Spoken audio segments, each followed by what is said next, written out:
New York Yankees Baseball on Yes is brought to you in part by Geico. 15 minutes could save you 15% on car insurance. Avis, the official rental car company of the Yankees. And by BMW, the ultimate driving machine.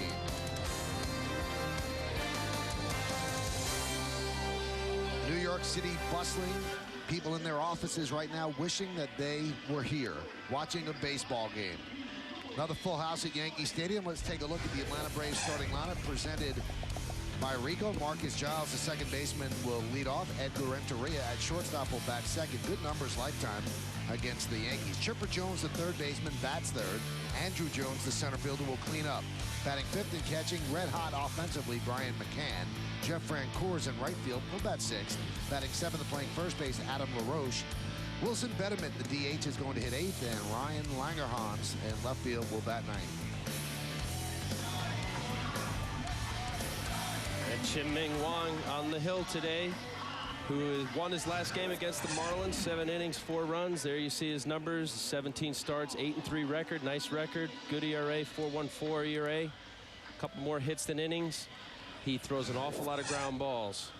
Let's take a look at the Land Rover pitcher scouting report. Groundhog Day in his last start, 14 of his 21 outs were on the ground. He gives up a lot of ground balls. That sinker, when it's on, it's great. Economical, he's second lowest in the American League to Roy Halladay in pitches per inning at 13.8. And perfect day, he's 3-0 undefeated this year at home in day games at Yankee Stadium. In career in day games, he's 6-1. Well, this is a day game, so he has that advantage going in. Marcus Giles will lead off. Chien-Ming Wang is ready, and we are ready for baseball here at the stadium. Giles 3 for his last 16, and he's hitting .239 on the year. Rubber game of this 3-game set, and Wang delivers. And there's a strike. Wang has not allowed a first-inning run in his last 10 starts. So no first-inning jitters for him. And another strike. Randy Marsh is the home plate umpire. Yankees baseball is presented in high definition where available. It's brought to you by Sony Bravia.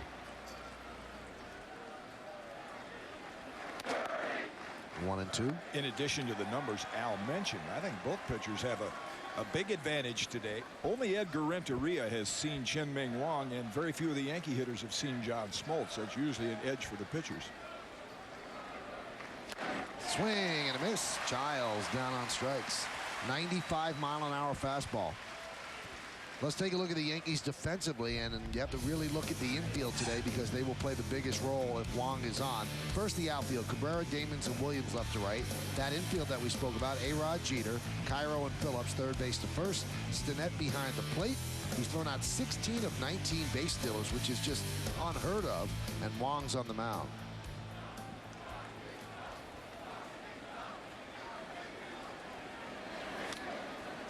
Usually you see velocity numbers like 95, 96 up in the zone, but for him to throw that hard down in the zone really tells you something. I was just trying to think, and Al might know, when you haven't seen a pitcher, hitters will say, or ask their scouts or whoever they know, who does he remind you of? Is there anybody in our league that's like him? There's that ground ball we spoke about. Jeter gobbles it up, 2 away. And Al, I'm trying to think of somebody in the National League that is the starter that has that heavy. I mean, Derek Lowe has a good sinker. Yankee hitters have seen him, but like you mentioned, that's really Wang's only pitch, but it becomes 2 or 3 pitches the way it moves. Up on top in ground ball outs. They'll probably hook up before the year's over. Chien-Ming Wang and Roy Halladay. Yeah, as you're asking, I'm trying to think. A power sinker, the way he throws it, pretty much predominantly the whole day, you almost would think of a late inning reliever or closer. Would Roy Oswalt, does his ball sink like that? No, Roy is a 4-seam, and he's got a big curveball. I'm thinking when Matt Clement was on a few years in the National League, he power sinker with a little slider, with really good movement on a sinker, primarily sinker ball, which is what Wang is. Chipper Jones fouls a bat. Yankees baseball is broadcast in Spanish. It's available by hitting the SAP button on your television. SAP is brought to you by Toyota, a smart way to keep moving forward.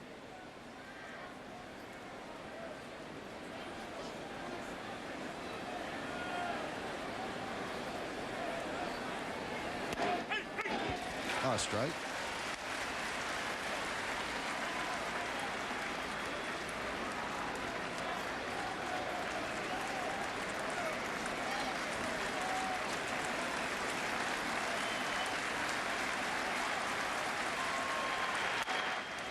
High pop-up, shallow left. Jeter lopes back, and he'll put it away. So the Braves go down in order on 11 pitches against Chien-Ming Wang. Braves nothing, and the New York Yankees coming to bat.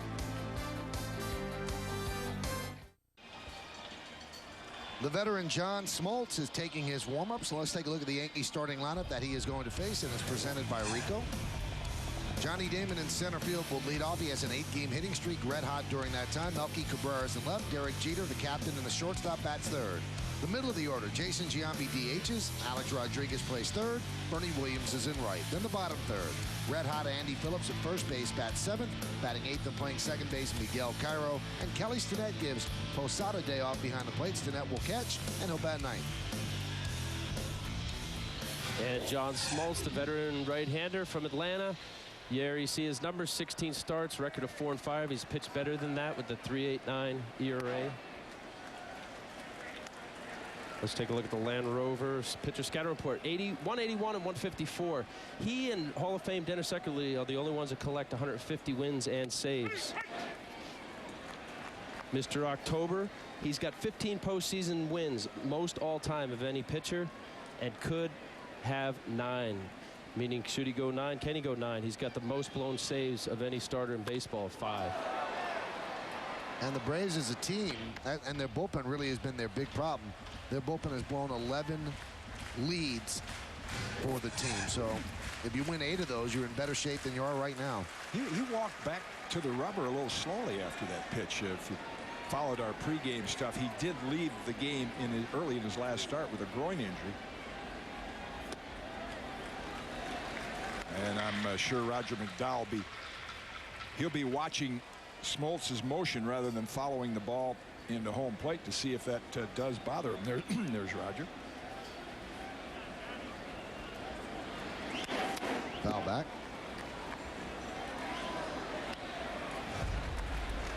This is in his last start against Tampa Bay. And you can see he just kind of hobbles over toward first base, had to come out of the game. And if that's your push-off leg and it's not 100%, it's going to affect your control.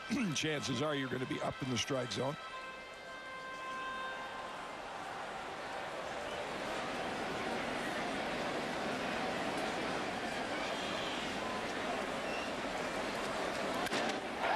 High fly ball center field. Andrew Jones is there.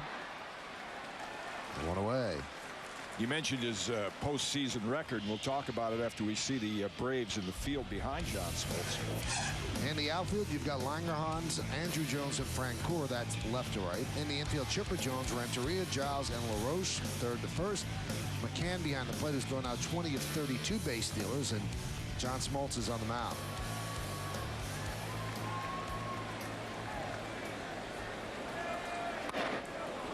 Cabrera, who homered in the 9th inning yesterday, swings and misses. John Smoltz's performance got lost in the box score back in 1991, and for me it was the greatest Game 7, greatest pitchers duel, more tension and drama. Check swing, grounded to third. Chipper.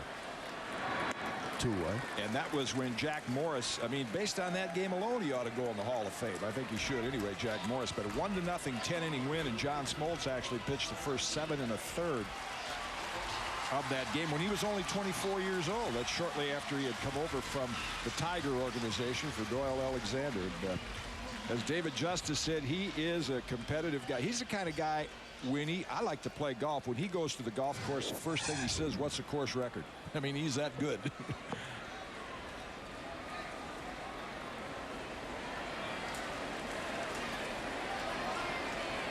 There's Derek Jeter.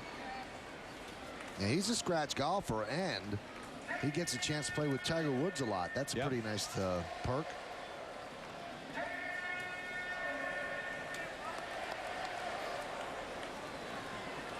And he's a great athlete. Bobby Cox's manager has actually said that he would have been the greatest defensive outfielder in the history of baseball, particularly center field, if he had ever played in the outfield. If there's one thing that eats away at him, and we cross paths quite a bit, he'd like to win a Gold Glove because of that. You know, he had Maddox there, and he kind of got lost to his fielding ability behind Maddox.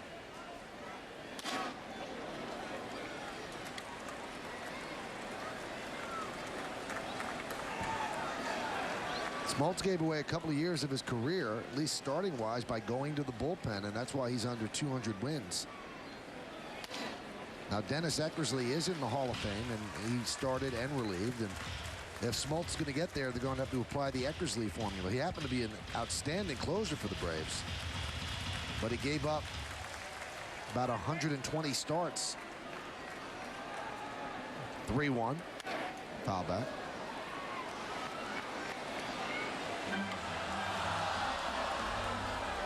So is he a Hall of Famer? I think he is. Last year he returned back to the rotation.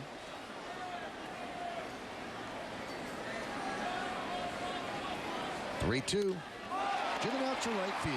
Giving chase is Francoeur. He can't get there. One hop up against the wall. Jeter will go to second with a double. The Braves have been playing Jeter like a left-handed pull hitter the entire series, with Francoeur very close to the line.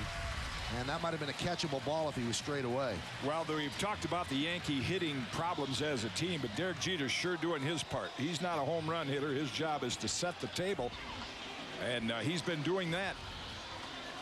3-2 pitch. Drives it the other way.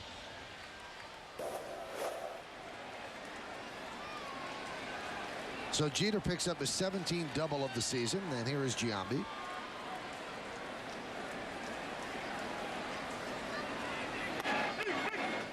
And a strike.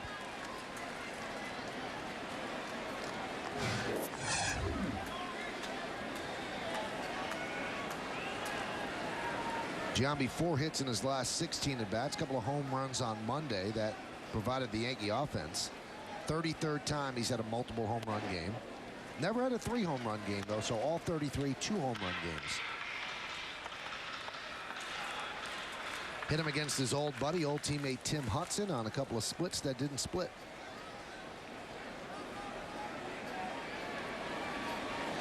Jeter leads off second. 3 infielders on the right side, and the pitch is inside. 2-1. Every run in this series, 7 of them for the Yankees, by way of the home run. No, about 6 of them, I guess. Melky hit the solo home run last night. The other one was not the result of a home run. The 2-1 missed outside. 3-1. I think what you see John Smoltz look in a little longer. I was talking to Bobby Cox before the game about Questek. He said, we had a choice, and I said, there's no way it's going. I didn't know the teams had a choice. He said, we're not going to have that in our stadium, and the Braves don't have it. You'll see them look in on close pitches more so than they would at Turner Field. And Giambi walks. Now, he didn't give Giambi anything to hit, and you wonder if he said, hey, listen, I'm going to pitch to A-Rod. A-Rod hasn't been hitting. You know, John, with the kind of stuff John Smoltz has, and the fact that it's the first inning and Giambi has not seen him, I don't think he'd pitch that cautiously in the first inning. I wouldn't if I had John Smoltz's stuff. Not cautiously, but once he got behind, there's really no reason to have to feel as though you got to go onto the plate and get back into the count. With the way Wang has been throwing, and you have Derek Jeter at second base, a single there, scoring a run. So pitch him tough. If he walks him, he'll go after A-Rod. A-Rod 1 for his last 14, takes a strike on the outside corner. Yankees were trailing 3-1 in the 8th inning last night. Jeter was on second, and A-Rod came up as the tying run against Horacio Ramirez and struck out. And he has struggled at home this year, hitting almost 50 points better on the road.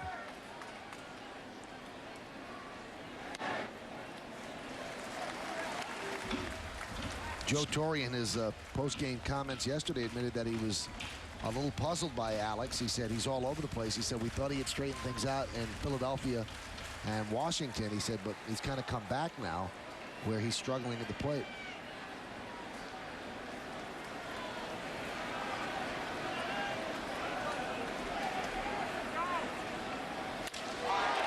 Driven to center field. Andrew Jones is there, and he'll put it away for the final out of the inning. No runs a hit, no errors, and 2 men left on base. We played one here at the stadium. No score between the Braves and the Yankees on yes.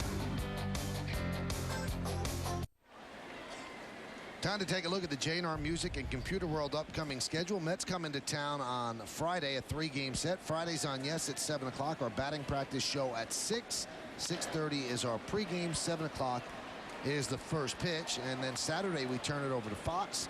They'll broadcast the game nationally. A 1:20 start. Sunday we turn it over to ESPN, and they will broadcast it nationally at 8 o'clock.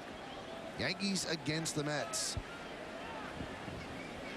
And on Friday night, El Duque against Mike Messina. Andrew Jones dribbles one to third. Charging his A-Rod. One away.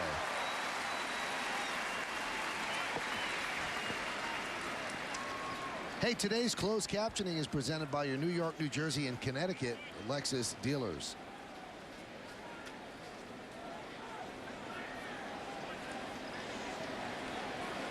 Number 16. There's Brian McCann.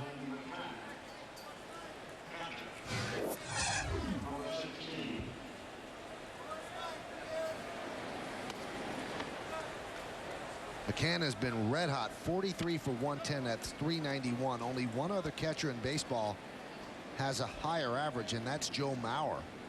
And Mauer yesterday against the Dodgers picked up 5 more hits. And the Twins catcher has just been on fire this season. Grounded to first. 2 away. Fun to be an infielder on a day like today, because you know you're going to get a lot of action, and it's probably going to happen early. Like you said, he's economical. Tonight at 10 p.m., Spike TV will present the premiere of Blade the Series, the story that picks up where the blockbuster vampire trilogy left off. So stick around. We'll have a special 6th-inning sneak peek just for you. Here's Jeff Francoeur.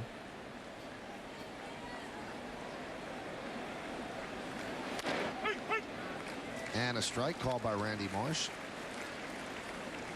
He's probably the one guy in their lineup wouldn't be bothered by this sinker, even if it's 2 inches off the ground. He's going to swing at it and maybe hit it. That's what he did to T.J. Beam last night. Chopped up the middle and threw for a base hit past a lunging Cairo into center field. Francoeur with a 2-out single. Another ground ball, but well placed. But you see where it was. It was low and away. He's got such plate coverage with those long arms, and still got enough on it. Granted, it was right up the middle with some top spin, but hitter not as tall as Francoeur with that kind of reach would probably be a little squibber back to Chien-Ming Wang. There's got to be a level of frustration when you're a sinker ball pitcher, because you could actually pitch very well one game and have the exact same stuff in the next game. The ground ball just is not at the infielder. So you're doing your job, but you can't have them place the ball. And that was a classic example. That was just up the middle. And this one's up the middle, but grabbed by Wang. So he retires LaRoche. And he has thrown a lot of ground balls. 3 in this inning. No runs a hit, no errors, and 1 man left. He did it on 6 pitches. We go to the bottom of the second, no score.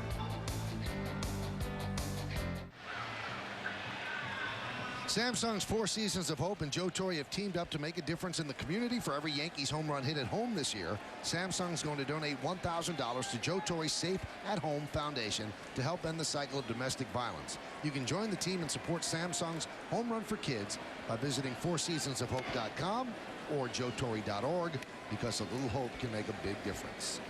Marty Williams tries to hold up on the breaking ball. He cannot. The count 0-1. No score, bottom of the second inning. It'll be Williams, Phillips, and Cairo.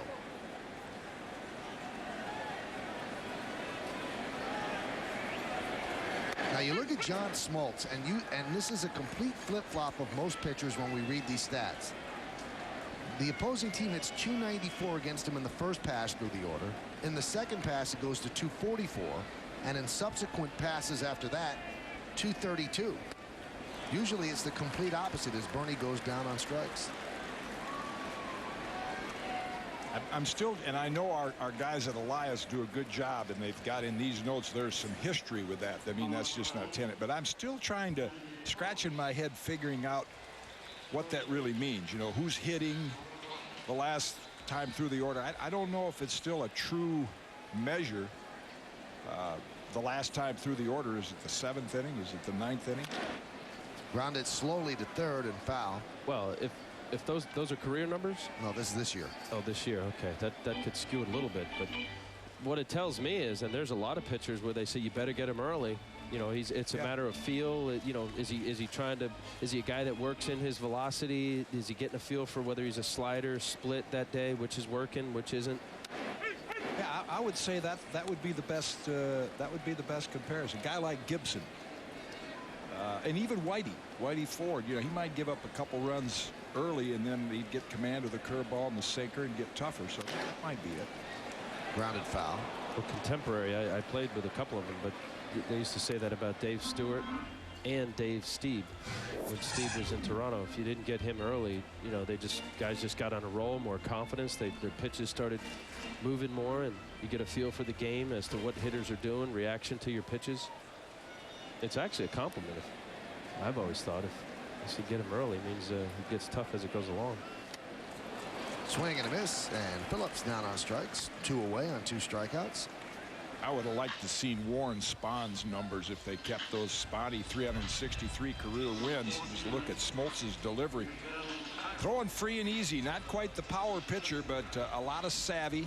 Picked up a lot of good pitching habits from Greg Maddux. Warren Spahn would say, when we get to the 7th inning and I got a 1-run lead, that's when the game starts. Took a lot of pride in polishing them off. Push bunt by Cairo, but the play is made by LaRoche, but he's safe. And it's a base hit for Cairo.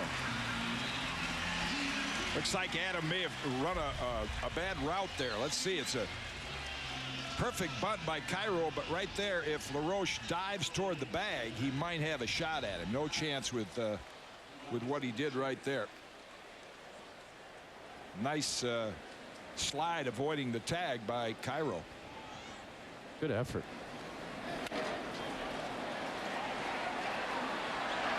And smart for the Yankees to bunt against Smoltz because he's suffering a little bit of a groin pull from his last start. Make a move on the mound. Pitch to Stinnett is outside. Stinnett has faced Smoltz 6 times. He's 0 for 6 and 3 strikeouts. And conversely, Cairo, who is 500, 6 for 12 off of Smoltz. And it shows you next year if we show those stats again, 6 for 12, and you won't know that one of the 6 was a push bunt. Right. Say he owns him. Well, with 2 outs too. LaRoche is back. You know, you're not thinking bunt there for sure defensively. Breaking ball strike. Smoltz grew up in Michigan out of the Tiger organization, but he was traded in August of '87 to the Braves for Doyle Alexander, and it was a good trade for the Tigers that year. Alexander went 9-0. But for the long haul, it was an awful trade. Imagine a local kid pitching as John Smoltz has pitched for Atlanta for the Detroit Tigers, but it never panned out that way. And Jack Morris was his pitching idol.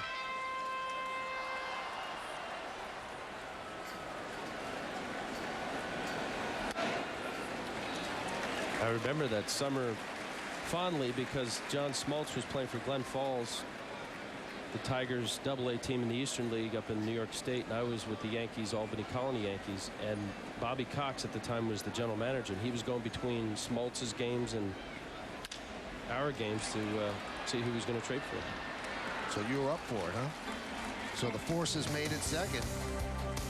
As Stinnett is out on the fielder's choice. No runs hit, 1 man left. 2 in the books. There's no score at the stadium.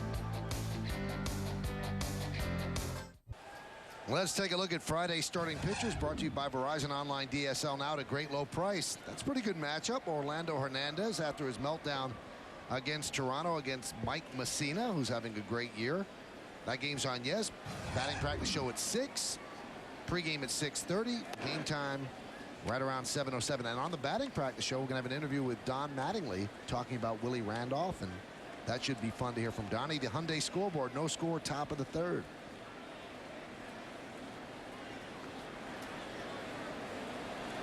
Here's the 1-0 to Wilson Bettermit. Pitch is low, 2-0. I would think with the pride El Duque has that he's going to try to bring his A game to the Yankee Stadium mound, where he had so much success. He was about as good a big game pitcher as they had. Chop to second base, charging Cairo, and that's a nice stretch by Phillips to make the play. Save Cairo an error. Nice footwork. You can never anticipate a good throw, so you just get to the bag and be ready for anything, and Andy was. Talking about El Duque, I still, when I think of postseason games, another look at the good play is, I think the Yankees were down 2-1, and he cranked that one up in Cleveland. 98. Yeah, yep. 98.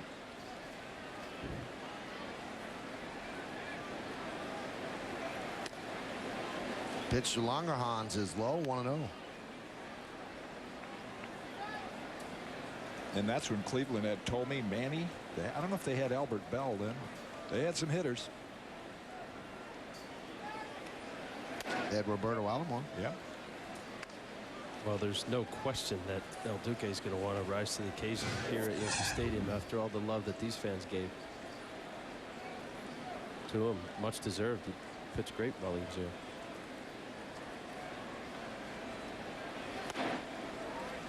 His last time out, he gave up 6 runs in the second inning and hit 2 batters, threw inside to Troy Gloss, and in the middle of those 6 runs, Rick Peterson, the pitching coach, had come out and talked with him, and then he just started to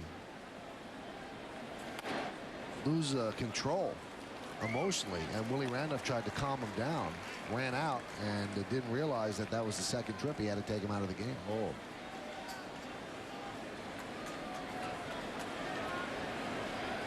I think Willie did realize it was the second trip, but he felt that the umpires knew that he was trying to calm down El Duque. But once he went to the mound, it's considered crossing the line, and it's the second trip, and you've got to take him out. There's no other way to interpret it. Well, he'd already given up like 6 runs. Right. So he was on a short leash anyway at that point. Here's Marcus Giles. It's the kind of pitcher, if you're Bobby Cox in the National League style of play, I think we're apt to see a lot of hit and run action today when you get a runner like that. Wang throws a lot of ground balls, not a strikeout pitcher. It's a way to stay out of the double play, and then if you find a hole with one of those, why, you got first and third.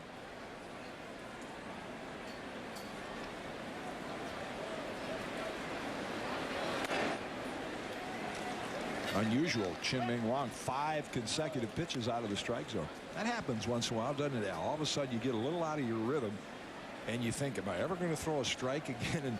And you start thinking about throwing a strike instead of thinking about throwing a ground ball and pitching to the hitter. Well, especially for Wang. Here's a guy who's got 26 walks in over 105 innings. Well, now 106 innings.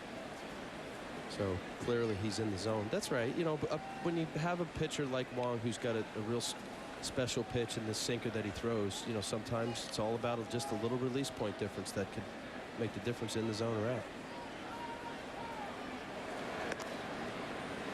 Langerhans, earlier in his career, he's had a few stolen bases. He's a guy that they actually see as a middle of the lineup hitter down the road.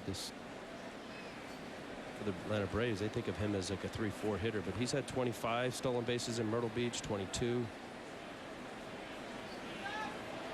You see all the attention paid to him, and any other pitcher pitching against you early in the game, you wouldn't be quite as concerned about, okay, he steals second base, let's go after the hitter. But when you're hooked up with John Smoltz, you don't want to give up that first run.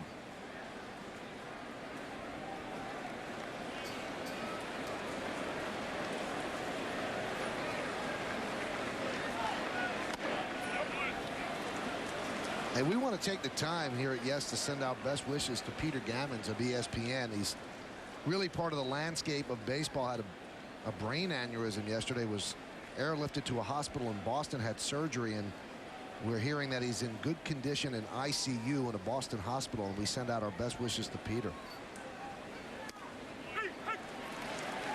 2 years ago, elected into the Hall of Fame, and it's almost become, I guess, the conscience of baseball, working on ESPN. And when you hear news like that, it's scary. I'll say. Fortunately, he was able to make a phone call and get somebody to come and help him out. Foul tipped in front of the plate. You mentioned his presence on ESPN. I worked, I think, one of the first shows he ever did as a television reporter. It was John Walsh, who was the genius of Sports Center at ESPN, that brought Peter in as, I think, the first print man to become a television personality as well. Well, affectionately and jokingly, many players refer to him as the commissioner. You say he's the conscience of baseball, but the amount of information that he gives, there's an awful lot of people who like what he does. That could be two. It should be two. There's one. There's two. And that's the Chien-Ming Wang specialty, getting the ground ball double play. No runs, no hits, no errors, and because of the DP, nobody left on base. Right in DP lane. A good feed to Cairo and a good relay back to Phillips. We go to the third.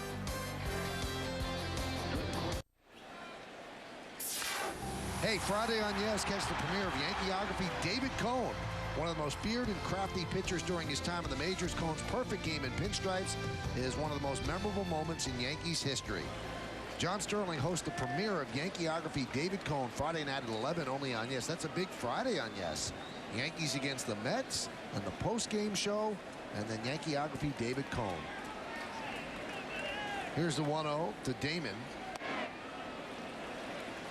Count 1-1. First time I heard anything about David Cone, as you see on the Hyundai scoreboard, no score. And that's all I needed to know about his stuff. When they said he could throw a slider past left-hand hitters, he had that power slider as a youngster, as John Smoltz did. He had a great line, Kitty, when he was here at Old Timers Day. He said, I really wish that I could go back and talk to young David Cone. He said, because the stuff that young David Cone didn't know and the things that he did, he goes, I wish I could change it now. Wouldn't we all? Popped up. Chipper Jones. Sun trying to fight its way through the cloud. And there's one away. Yeah, this is where the Yankee offense, we talk about their woes. Top of the order, Damon, now Cabrera. Derek's doing his part. Got to start piecing together a couple singles, maybe a hit and run, get a little action going. That makes a team look like they've got a little life to them. Put a little pressure on the defense.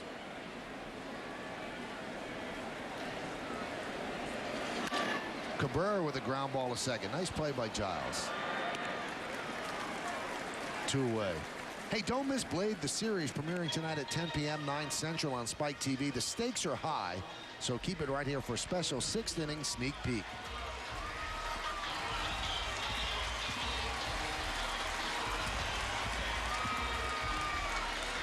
And here's Derek Jeter. He doubled his first time up.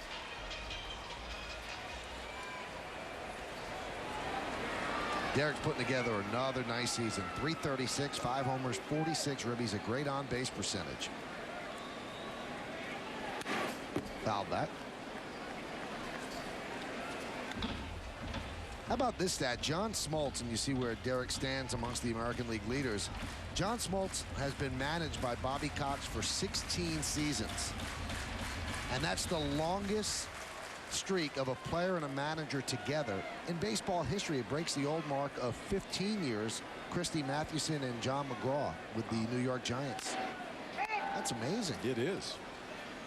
Well, it's amazing for a player to stay with one team for that long, let alone with the same manager and the same manager to be there. Yeah.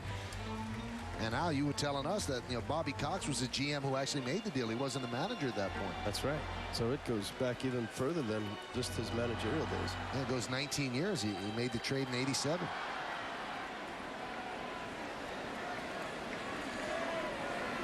How come he chose Smoltz over you? You never told us. Tell you what, he made a good choice. The man's a smart man. People love playing for him, Bobby Cox.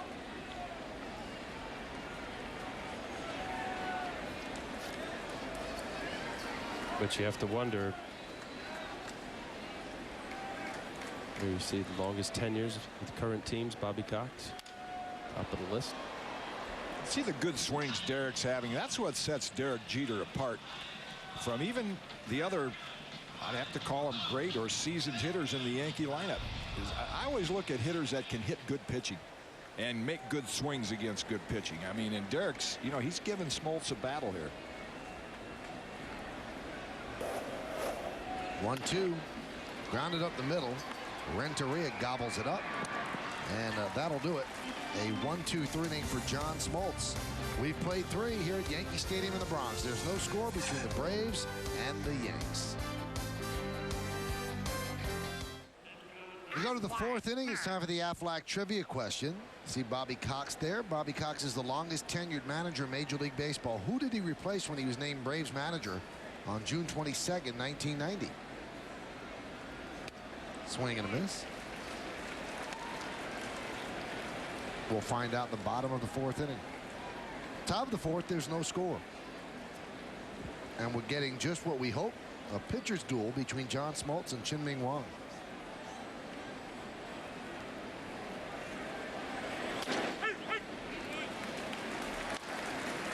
Count 0-2. The sun is so trying to burn through the clouds, and it's been a difficult battle over the last week here in New York for the sun to peek through.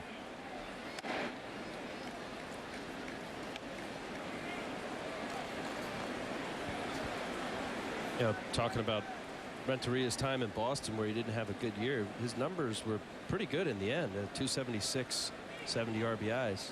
I think the big glowing bad statistic was those 30 errors.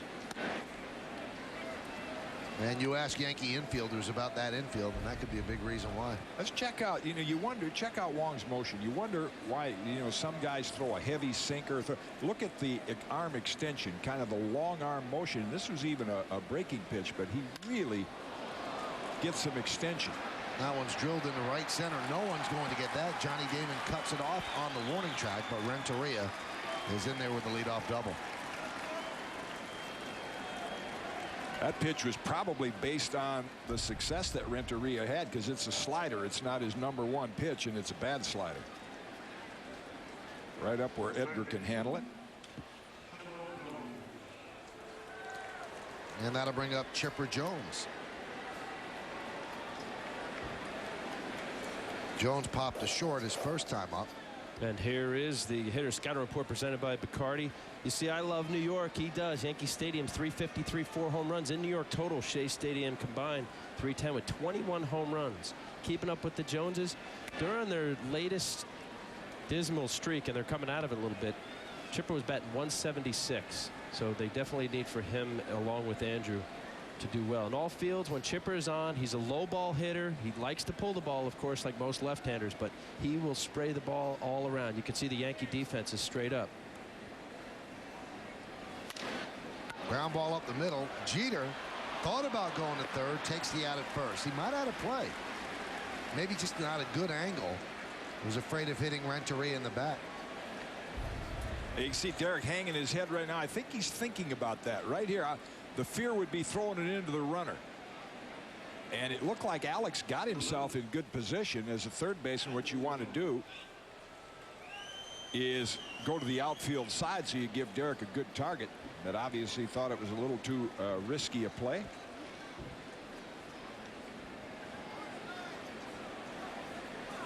And the rule of thumb for the runner there is if it's to your left, you go. Interesting, last night early in the game, and I asked Larry Bowa today because he always asks Joe Torre, you want the infield in or back? I was puzzled by the fact they brought the infield in. Now they're back where you'd think they would be in, because with one out, Wang's a ground ball pitcher, and you don't want to give the Braves the first run. And that one is sliced for a base hit down the right field line. That'll go into the corner, played there by Bernie Williams. Andrew Jones Lopes into second with an RBI double. Renteria scores. The Braves are on the board. They lead 1-0. That wouldn't make any difference. Infield in or out. And Andrew climbs up the RBI leaders there. In this inning, Chien-Ming Wang's probably thrown more pitches above the belt than he has in his previous 2 starts. High slider to Renteria. And leaves that one out for a sinker ball pitcher. That might look low, but about thigh high. He'd rather have it a little lower than that. Well, Wang so far, just looking up on the Yankee radar gun, he's hit a few 96s, and you know, albeit that's impressive for sinker ball pitchers, it's not about velocity, it's about late movement. And it's good to see him with that kind of arm strength. But usually if you see somebody who's thrown that hard, the ball elevates because there is the feeling for a pitcher to want to overthrow a little bit. And when pitchers overthrow, the ball comes up.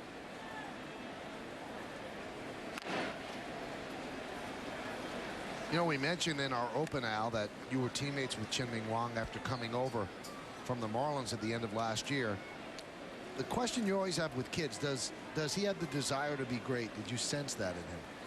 Yes, and I think if you look through his minor league numbers, and I know Neil Allen, who was in the bullpen coach who had him in the minor leagues, this kid works hard and he understands baseball. He wants to be great.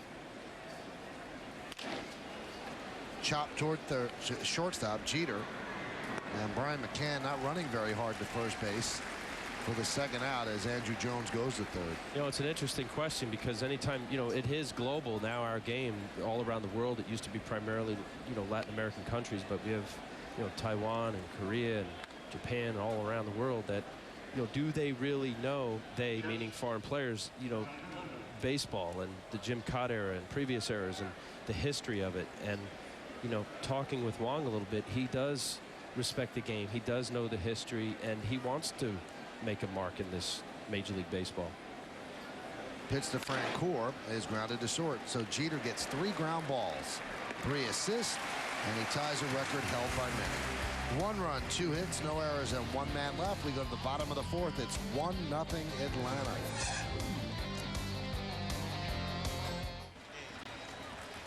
Time to take a look now at the answer to the Aflac trivia question.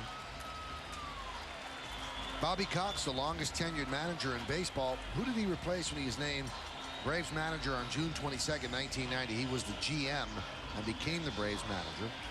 The answer is Russ Nixon. So Nixon's the one.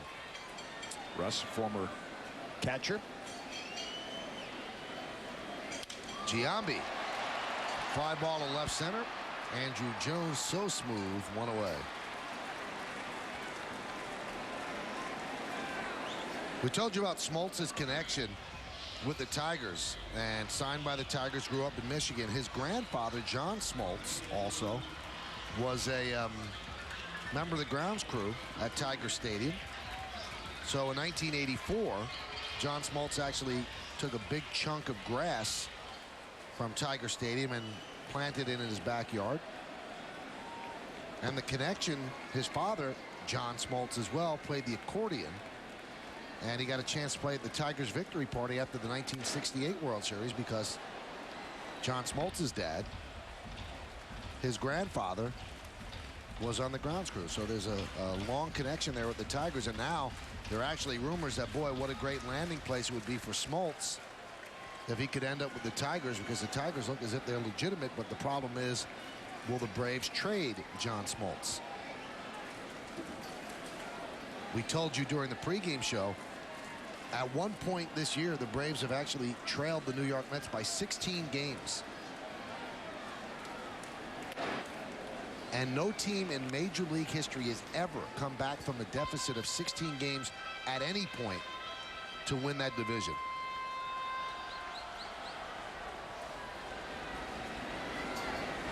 So if the Braves are waiting to be mathematically eliminated, maybe they're psychologically eliminated.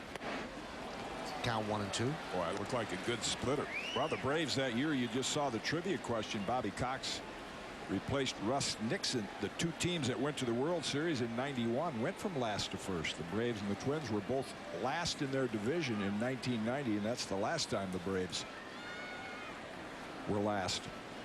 The 1-2.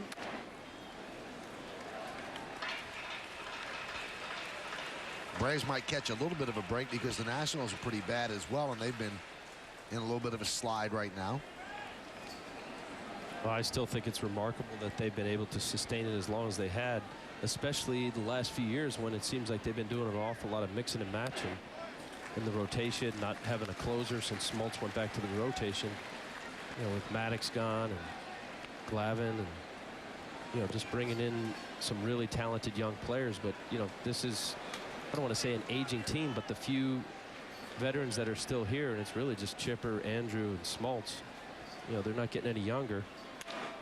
That one's driven into right center field. It's a base hit for A-Rod. And he gets himself a one-out single here in the fourth. Well, let's see how they win at Rodriguez. Smoltz been keeping the ball away a little bit more. He will bust him up and in there, just take him off the plate. But here's the really good, appeared to be a splitter ahead in the count.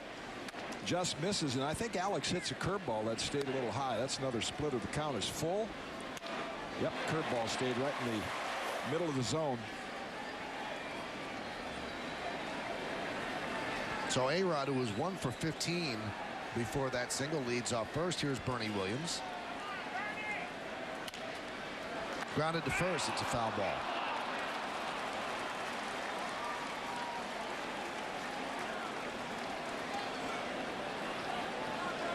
I would guess that's one of the tougher calls an umpire has to make. See the home plate umpire and the first base umpire try to communicate at it, and Angel Hernandez clearly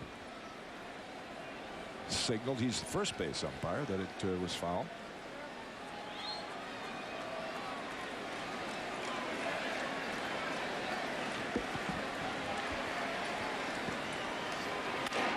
Nub slowly, going to be a tough play. Chipper, Fields, got him. As A-Rod moves to second. He couldn't glove the ball. He didn't have time, so he had to barehand it and got Bernie. Very smooth. Again, it's footwork. Footwork gets himself in position to feel the ball barehanded and still be able to make the throw. Reminiscent of how many times we saw Scott Brocious do that in a Yankee uniform.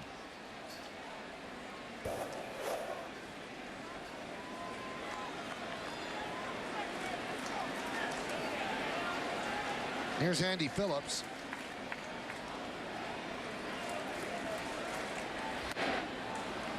Pitch outside, but wow. He swings. That was, I mean, he's got the ability, it looks like, to find another gear with man on. I mean, that might have been the best slider he threw all game, either slider or cutter. That thing really broke away. And again, 0-2.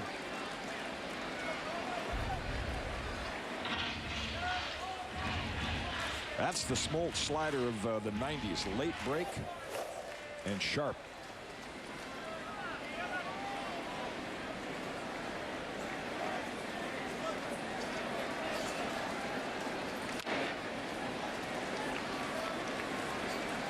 We're in the bottom of the fourth inning here at the stadium. Braves lead the Yankees 1-0 in the rubber game of a 3-game set. Each of the first 2 games 5-2. Monday, the Yankees won by that score. Yesterday, the Braves won by that score. And now Smoltz and Chien-Ming Wang hooked up in a duel. The 0-2. Keeps aiming for the outside. This time Phillips didn't bite. 1-2. They probably watched enough of Andy Phillips, and that's what makes pitchers like Smoltz outstanding. They watch hitters the games they're not pitching, and Andy Phillips has shown every pitcher that a fastball middle in he can turn on. I don't care how hard you throw it.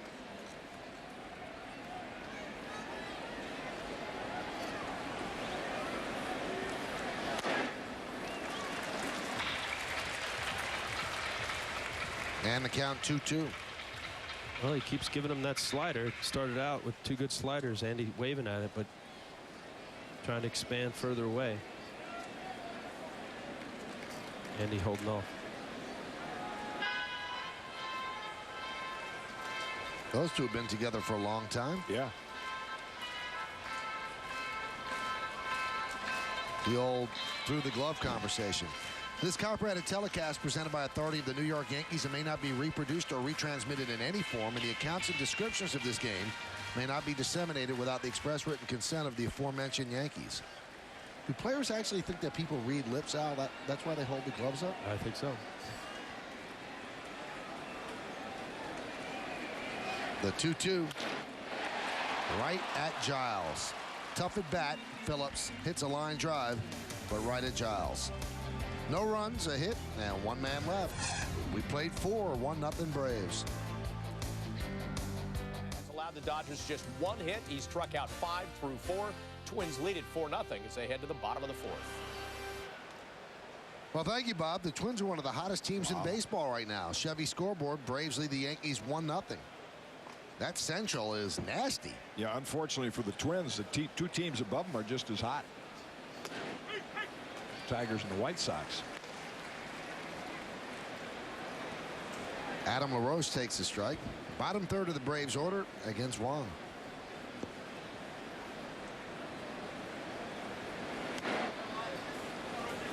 Count 1-1. Each team with 3 hits. The Braves have pushed across a run.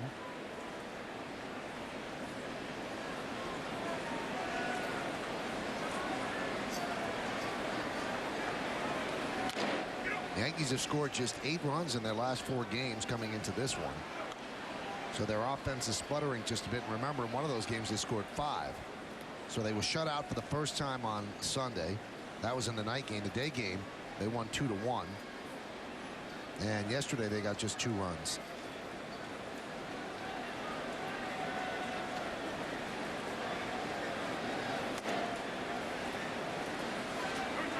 You know, we mentioned Bobby Cox. The victory yesterday by the Braves gave him 2,125 victories in his career. That tied Joe McCarthy for 6th place on the all-time list. 32 more wins. He ties Bucky Harris for 5th place.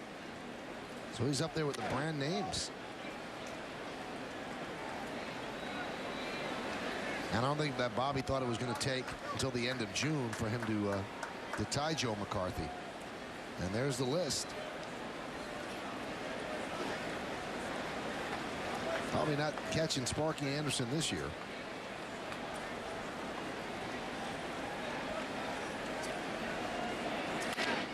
Grounded to second. Cairo gobbles it up. 1 down. Every time a Yankees pitcher strikes out an opposing batter, the Tri-State Hyundai dealers will make a donation to the Hope and Heroes Children's Cancer Fund and the Morgan Stanley Children's Hospital of New York Presbyterian. If you would like to contribute along with the Tri-State Hyundai dealers, call 212-305-1420.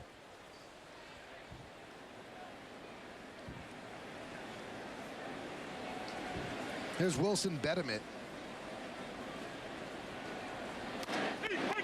And a strike.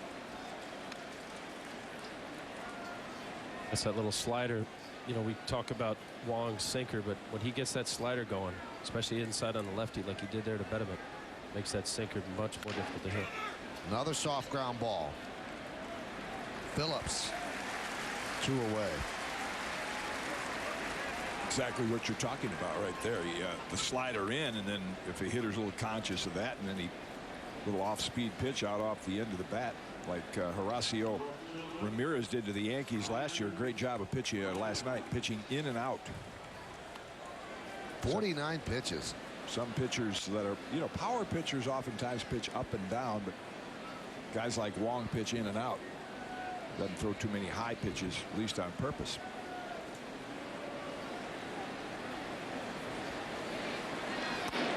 Pitch outside to Langerhans.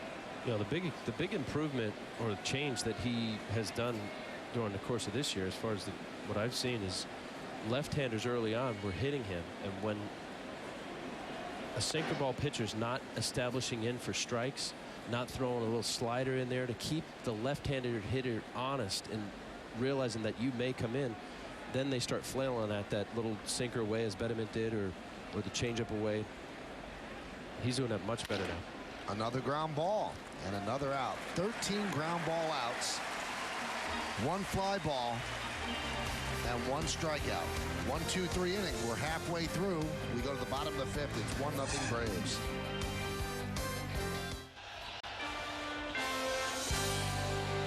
Baseball on Yes is brought to you in part by the New York State Smokers Quit Line. Call 1-866-NY-QUITS for free help and advice. Start your smoke-free life today.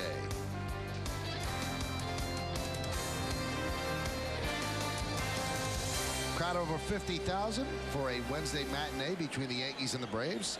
Bottom of the fifth inning, and the pitch to Cairo is a strike.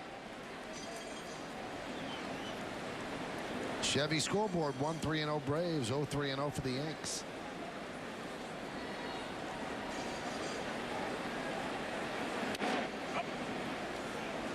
John Smoltz came close to becoming a Yankee. After the 2001 season, he became a free agent, and he said that the Yankees made an attractive offer of 4 or 5 years, but he just decided it was probably best for his family to stay in Atlanta, which is what he did. And the count 2-1.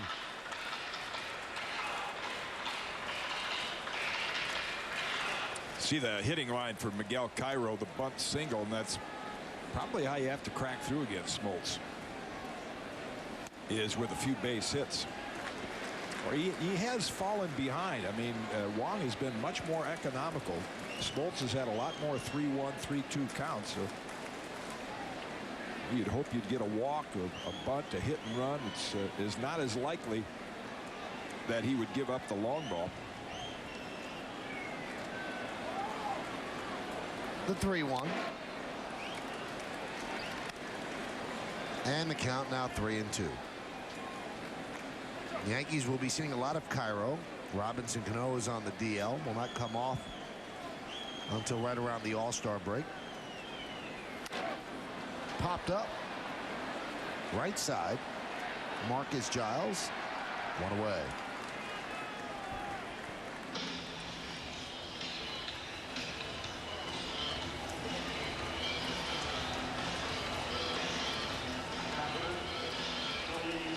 So one down. That'll bring up Kelly Stinnett.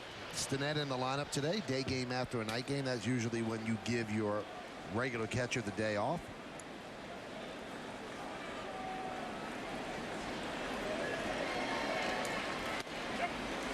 Stinnett tries to bunt. Remember, he's 0 for 7 lifetime against Smoltz. Most of the time when we see nice duels like this, you enjoy seeing them, but then you know at the end of the game it's still going to be decided by the bullpen. But here's two guys that could go the distance.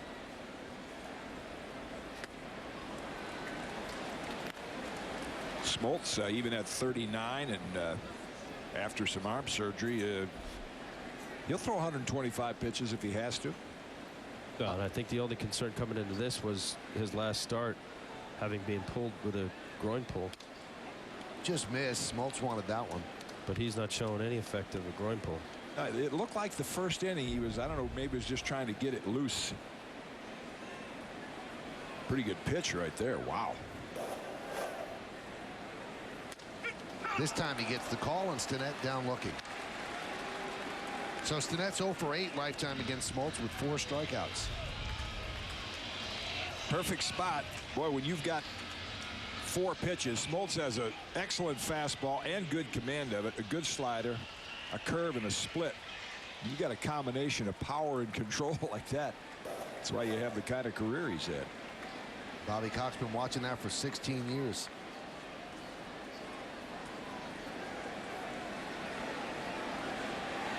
Top of the lineup, and Johnny Damon. A thing that may hurt him in the Hall of Fame, you mentioned that earlier, is like in Jack Morris's case, there's no question he was the best American League pitcher of the 80s. Smoltz is pitching at a time when there's a lot of other guys that are pitching well too, like Maddox and Clemens. Fly ball to center. Andrew Jones is there, and the Yankees go down in order 1, 2, 3. And then you have the question, was he the best member of his staff? Glavine, Maddox, and Smoltz, all questions have to consider. We go to the 6th. Hey fans, get a second chance to see the latest game with WB Mason Presents Yankees Encore only on Yes. Tune in every night of the next morning at 9 for the big hits and great plays another time around. Don't miss W. Mason Presents Yankees Encore only on Yes. Marcus Giles fouls it back. 1-0 Braves. Not much pitch taking with these two pitchers because they figure, hey, they're going to throw strikes anyway. Let's jump on the first thing we like. Wang just at 53 pitches as he heads into the 6th.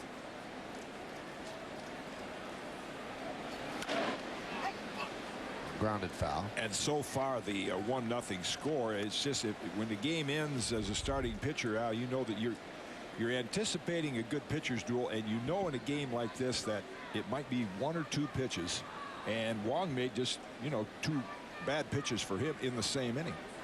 Doesn't often do that.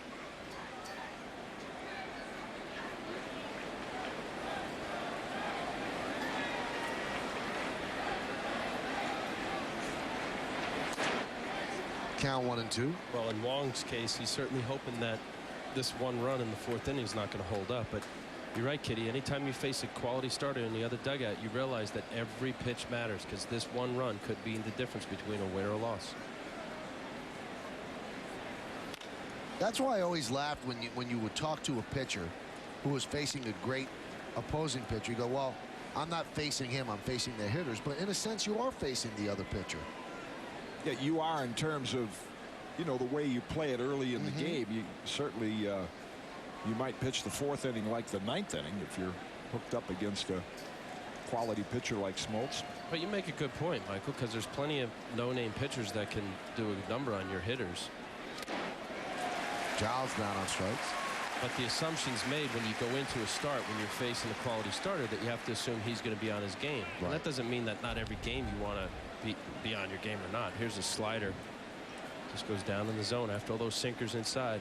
Giles looking in. You see him open his hips a little. Down just enough. Good pitch. So you're always thinking shutout, but there's just those special few pitchers that you face every year that you realize I got to be on. Pitch to Renteria is a strike.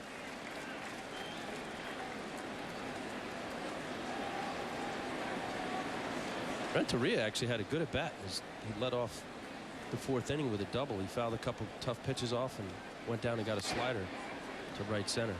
Start the inning off.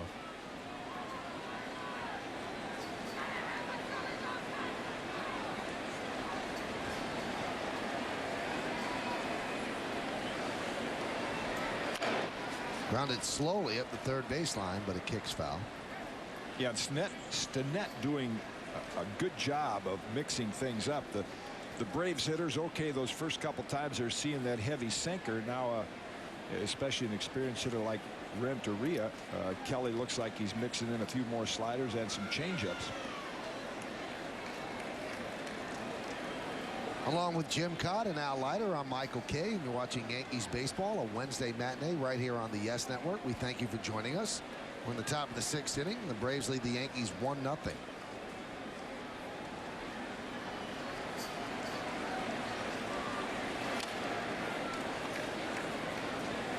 And the count 2-2. That little wiggle that you saw on the shot there usually represents for a catcher giving the sign of a sinker. When they take a fastball 1, usually most guys use 1 as a fastball, and then they do like a little circle, meaning a sinking fastball. See that leg wiggles a little bit? That's pretty much what he throws anyway, but it's a sinking fastball. And another ground ball. Kelly Stinnett. 2 outs. Yeah, you can just about wiggle that finger all day with Chien-Ming Wang. Yeah, he's not doing it too many 4-seamers up in the zone. Stinnett out from behind the plate in a hurry, and easier play for him than the pitcher. Gets it by plenty.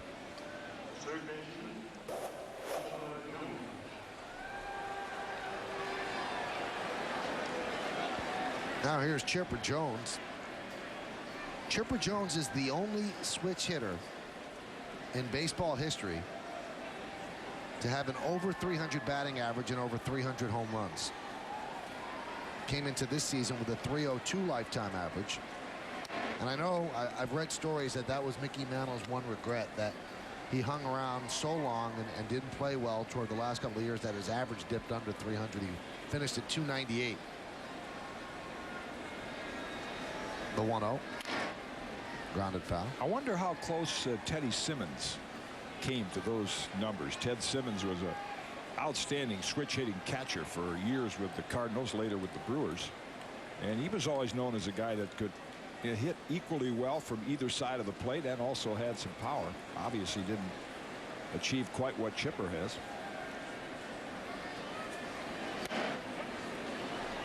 Holds up in the count, 2-1. Well, after all those years with the Mets, Chipper just wore the Mets out. I said earlier in the telecast, 21 home runs, 17 home runs at Shea Stadium alone against the Mets. When you guys met for the pre-series meeting, I mean, did you just say, we're not going to let this guy beat us? Because it always seemed like he beat the Mets. Yeah, pretty much. But, you know, they also had a couple other guys in the middle of that lineup when they were hitting, and certainly Andrew Jones is one of them. Javi Lopez, Brian Jordan a few years ago certainly was no easy out. That one is lined into right center. It's a base hit. Cutting over is Damon. So it's a 2-out single for Chipper Jones.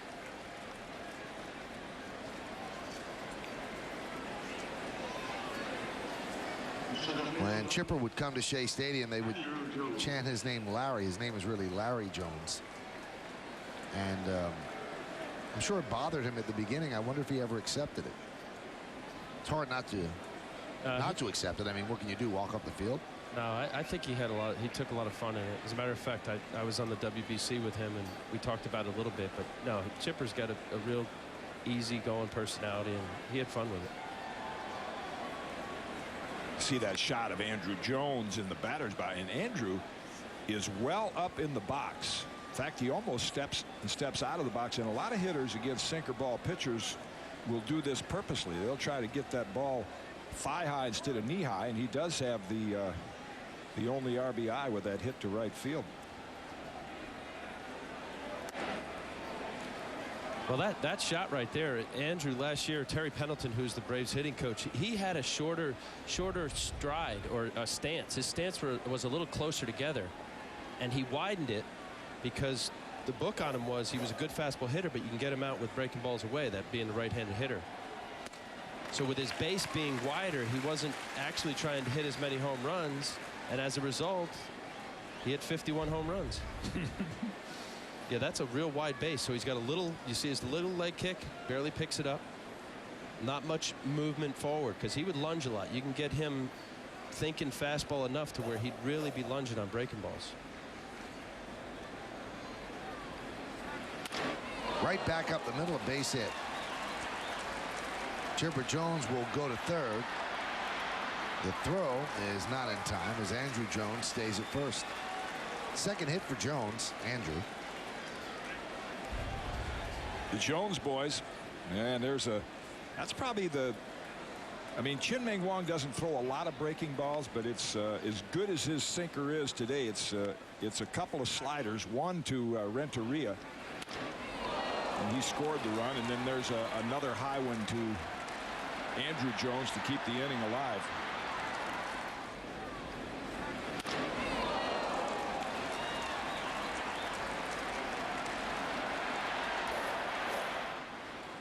Jim, we dug up the numbers on Simmons. 285 lifetime, 248 home runs. Here's Brian McCann. He's 0 for 2. Young catcher for the Braves, hitting .347. And that one's driven to right field, giving Chase Bernie Williams on the run. He cannot get there. One hop up against the wall. Chipper Jones scores. Moving to third is Andrew Jones. Brian McCann stays at first with an RBI single, and the Braves now have a 2-0 lead. All with 2 outs.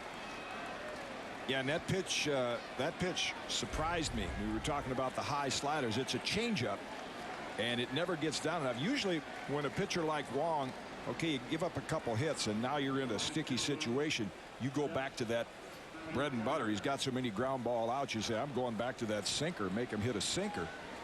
And he just didn't get a changeup where he wanted it. So really the Braves runs today are off his second and third best pitches.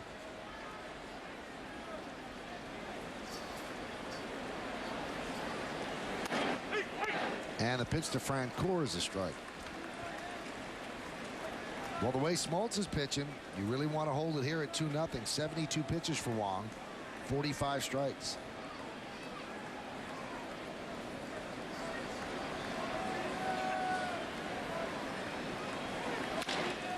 Grounded to short. Jeter goes to second for the force. But the Braves with a run on 3 hits, no errors, and 2 men left. 2-0 Braves. Time now for a special preview of Blade, the series on Spike TV. Yankees baseball on Yes is brought to you in part by Sony Bravia LCD TV, the official HD TV of the Yankees. Well, we go to the bottom of the 6th. Braves hold a 2-0 lead over the Yankees. It'll be Cabrera, Jeter, and Giambi. 2, 3, and 4 in the Yankee order. And the pitch is outside, 1-0.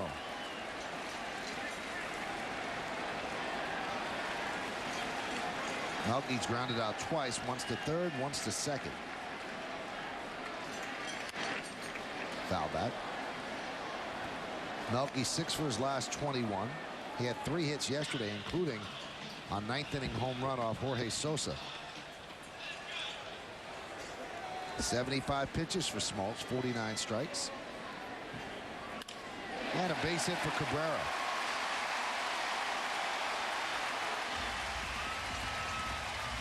One thing you have to like about Melky Cabrera, every time he has a hit, he runs around first base as if he's got 2 on his mind. Right, every player should. And Pete Rose did it every at-bat of his career.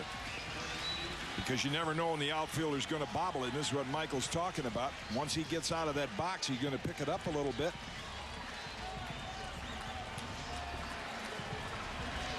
This is the best situation the Yankees could have against Smoltz, having Melky get a hit, because with that hole open, they've got their best hitter in the batter's box that can take a pitch and go that way.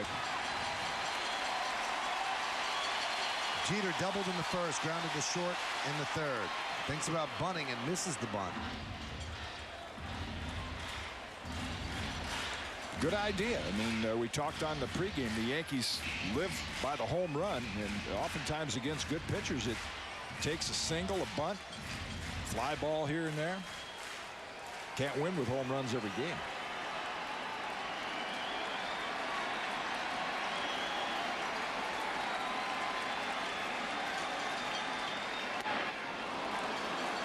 Count 0-2. Seems like Smoltz, when he gets in a little trouble, check this slider out. I mean, it's just a little sharper and in a little better spot, which probably leads to those stats we had about the last pass through the batting order. The average is lower.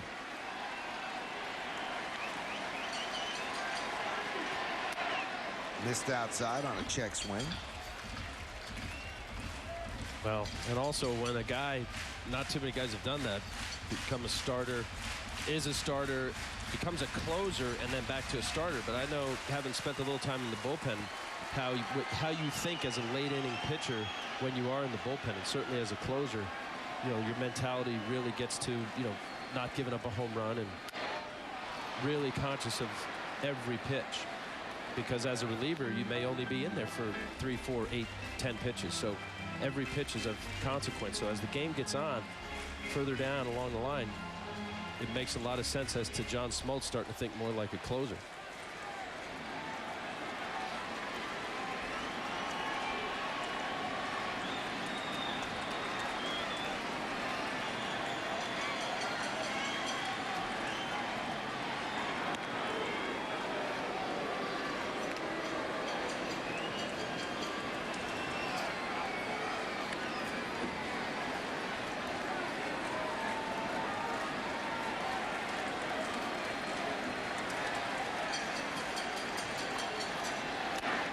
He strikes out Jeter. Ball diving down and away. Yeah, later in the game and later in the count, if you can make better pitches, very few pitchers can. That's what makes you tough, and that's what he does to Derek right here. I mean, that slider just a little bit in a perfect spot for a pitcher. Right there, you're saying it's a little too close to take, and you know, most of the time the Yankee hitters are pretty disciplined on those close pitches, but that's a credit to the sharpness that John Smoltz has on his slider. And the pitch to Giambi is a strike. Giambi walked in the first and flied to center in the fourth.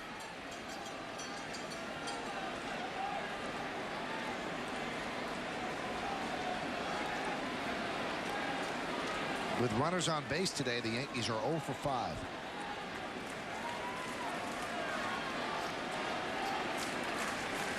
The 0-1. There's a base hit to right center field. Cabrera around second. He'll go to third. Andrew Jones gets the ball into Renteria. And the Yankees are set up. Runners on the corners with one out. And A-Rod coming to the plate. Pretty good pitch that Jason went down and got.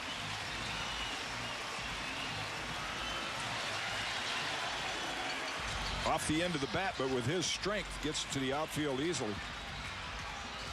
Now, Alex got a curveball the last time up. Where teams have been beating him is that fastball in on his hand. We'll see what Smoltz decides to go with here in his toughest situation he's faced so far.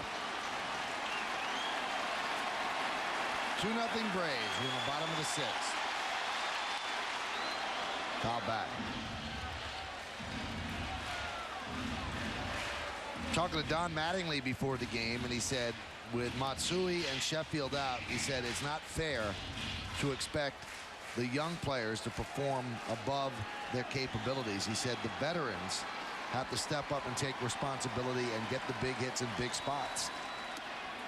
He said, and I mean everybody. I mean Johnny, I mean Derek, I mean Jason, and I mean Alex and Posada as well. He said those guys have to not do more than they could do, he said, but they have to be able to pick up the big hits in the big spots. But if they keep going at Alex like this is his best chance, because Alex's strength is they pitch him down and away. Unless it's perfect, he can reach those right field seats pretty easily. Count 2-1. Bernie Williams is on deck. John Smoltz, the first pitcher I've seen for a while, particularly a pitcher of his caliber, that has not tried to run the fastball in on Alex's hands. Ramirez did it about 14 times last night.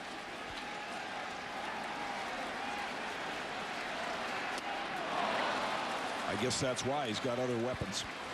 Well, you mentioned that. You know, Smoltz is a guy, and it kind of comes out of the book of Leo Mazzoni. You know, down and away, establish down and away with your fastball, sliders off the plate. And John really has been fastballs away, sliders down and away to the righty, fastballs away to the lefty, splits. And that's what he's done his whole career. 2-2. Just missed outside. Randy Marsh, the home plate umpire, guilty of a balk, and he looked back at, he's looking out at Smoltz. No flinching. I mean, this move back, and Marsh starts to come up. You can see he's almost going to call that strike, and he's probably telling Bobby Cox, I'm on the computer. Now that ball came back. I think that ball was off the plate. Let's see. Yeah, that ball's 3-4 inches off the plate.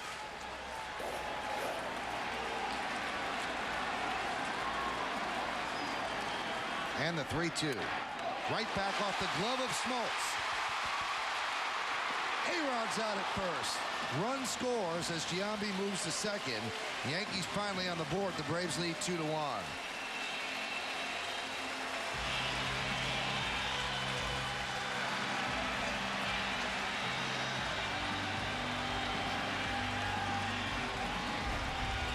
Now, you mentioned John Smoltz's athletic ability, and that's probably what helps him right there. Just his quick reactions to get a little bit of the glove on it. That cost Alex Rodriguez a hit. Almost beat it out anyway, but if he doesn't touch that, it's a clean single.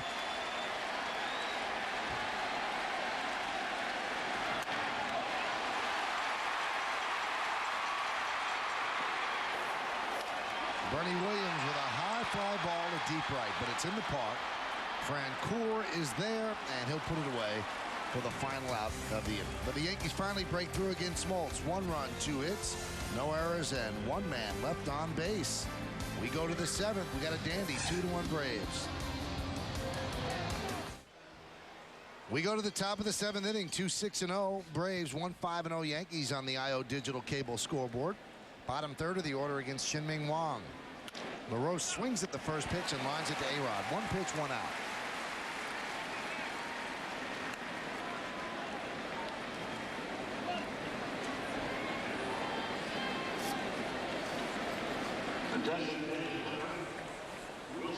So the Yankees finally break through in the bottom of the 6th inning, and John Smoltz was a bit frosted at home plate umpire Randy Marsh.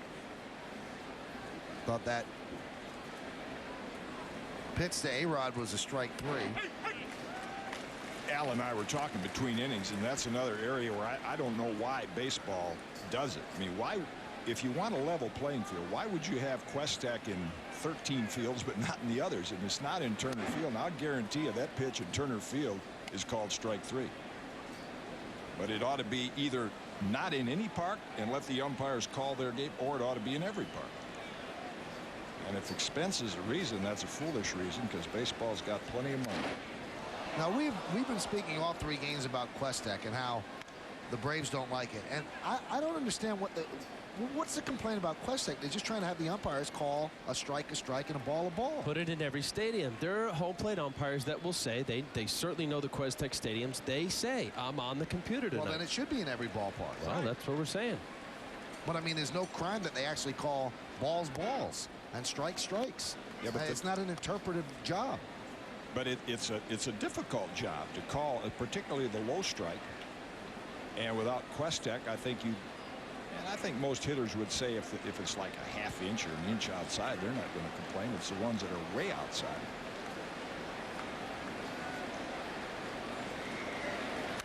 I just always found it comical that when Tom Glavine came to the Mets, and he complained that he's not getting the calls he used to get. Well, maybe the calls he used to get weren't strikes.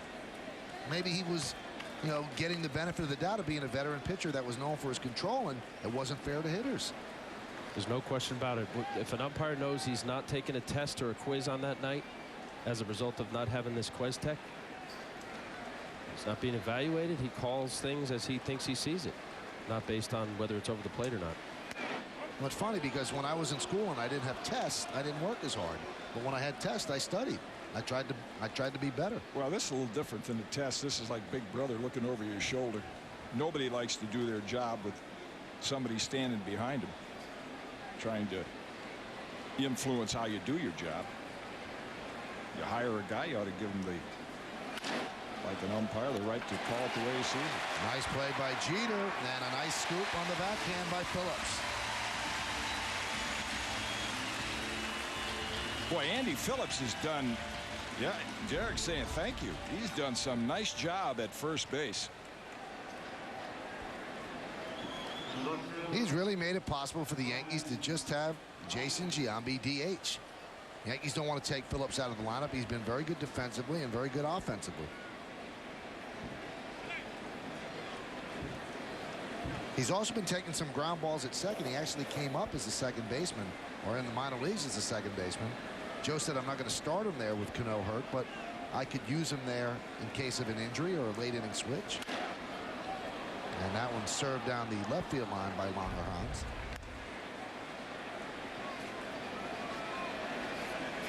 Doesn't quite get enough on it. And that might be the most difficult hop for a first baseman to scoop. You don't, my bad, says Derek, you don't mind if it's a short hop or if it's way out there, you get a good look at it, play it waist high, but that's the most difficult one, like a throw from Melky Cabrera to Posada. And those infielders, they awfully appreciate the first baseman who can handle the glove, obviously. Save an awful lot of errors.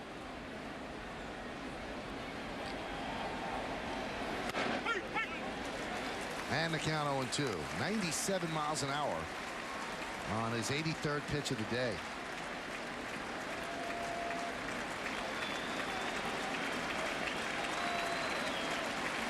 And the 0-2.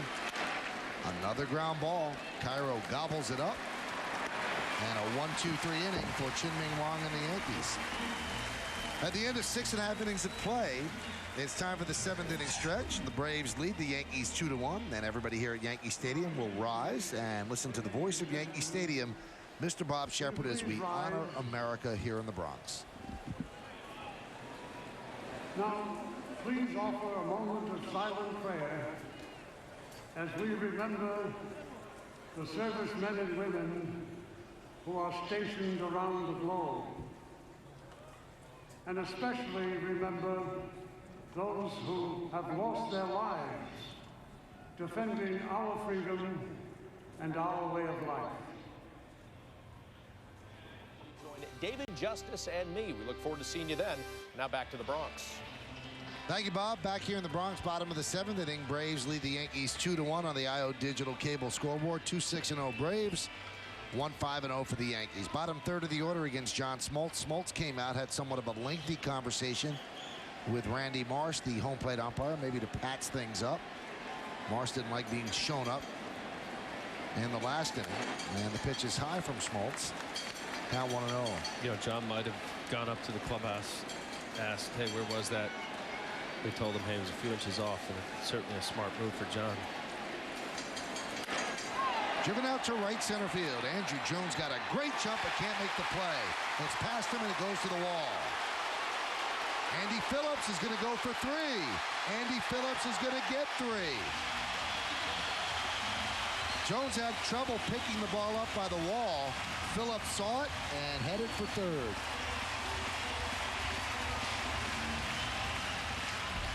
What a series Andy Phillips is having. It's a fastball away. He stays with it. Kitty was talking about earlier. Not too many fastballs can be thrown by Andy Phillips. Stays on the ball. Looked like Andrew Jones had a shot at that. Just off the reach.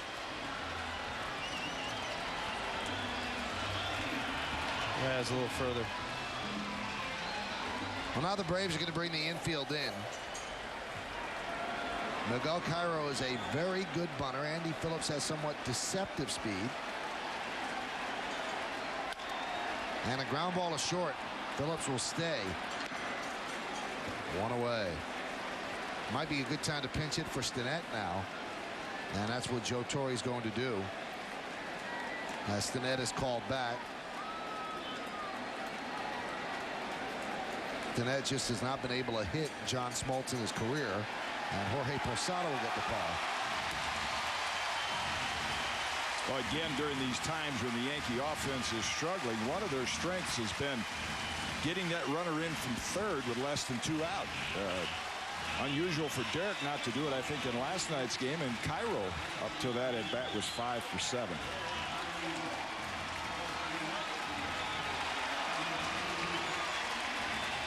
Mo getting ready.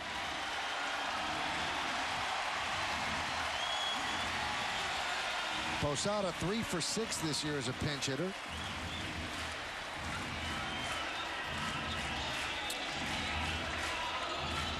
John Smoltz very thorough with his preparation, and every infielder knows how he wants to pitch Jorge Posada and where he wants him to play. They all went around talking to one another about, you know, what to look for, what the play he's going to throw him, breaking balls, you know, be alive for him to pull the ball. Well, Jorge's only got 2 at-bats, but he's 1 for 2, and that 1 hit was a home run. Big moment in the game. Tying run is 90 feet away. The Braves have the infield in, and Posada pinch hitting for Stinnett. Smoltz has thrown 93 pitches. We're here in the bottom of the 7th inning. 2-1 Braves lead.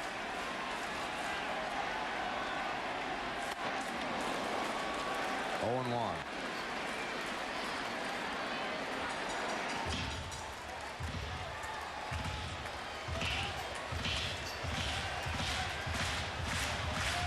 And when you only have a 2 at-bat history, there's no question John Smoltz remembers that hit, that pitch.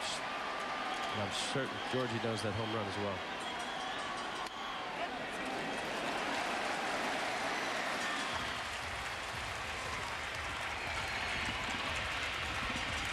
Posada's been having a good year. 292, 10 homers, 42 ribbies, good on base percentage, and he's done a nice job behind the plate. Andy Phillips is at third. 1 man out. The infield is in.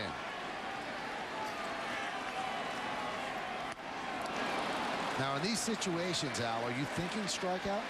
Well, now he might be for sure when you got less than 1 out. Look at the defense here, how they have Giles playing way in the hole. And this is all based on scout report and how John Smoltz is going to pitch to Posada and what they have in charts as to where Posada hits the ball on the ground. But you got a huge gap here. 1-2. Rip foul. Right, you see the pattern, and Smoltz right now is saying, tie and run on third, 1 out, I'm going to my strength. He's thrown Posada 4 consecutive. And Michael, you asked about the strikeout. I think that certainly that's on his mind. He's going to just, so far at least, he's tried to bury that slider down and in and get Posada to swing over it. 65 strikes, 32 balls, 97 pitches overall. The 1-2. He foul tipped to stay alive.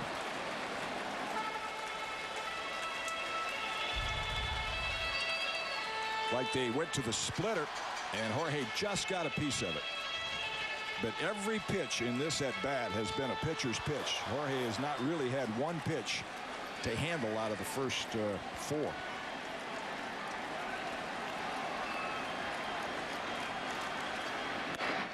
This time he tried to go away, and the count now 2-2.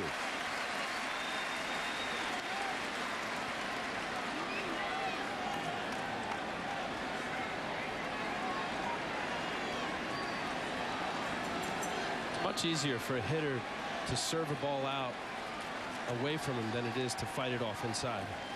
2-2. Ooh, that was Smoltz hung his head, and Jorge's, and that was the one. That was the 6th one, and that's the first hitter's pitch. Got it up and out over the plate. Looked like from the target he wanted up and in.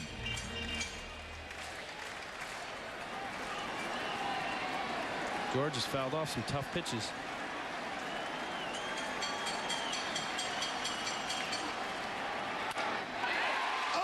Play by Renteria. 2 away. What reaction taking a base hit away from Posada. Wow. Nothing you can do about it if you're Jorge Posada. I mean, as Al said, he fouled off some tough pitches. He got a pitch out away, and a remarkable diving catch. This is how fast it happened. Ball was behind him when he caught it. But just look at the alignment there.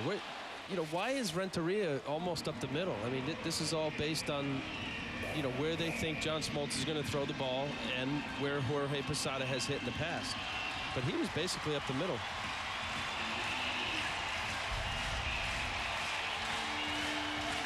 Giles' way pull. What a great play, Renteria. That ball was hit, scolded. Yankees had a runner on third base, nobody out. Now they have a runner on third base and 2 outs. The infield can back up. Only Chipper Jones is in for Johnny Damon. Damon has been coming through in these situations a lot this year. A big spot for him. There's a strike. That was the 101st pitch by Smoltz.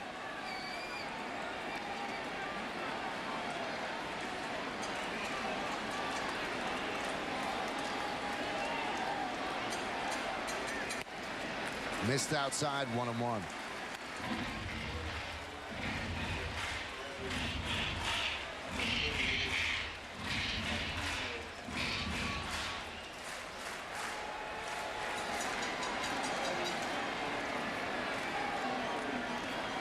One.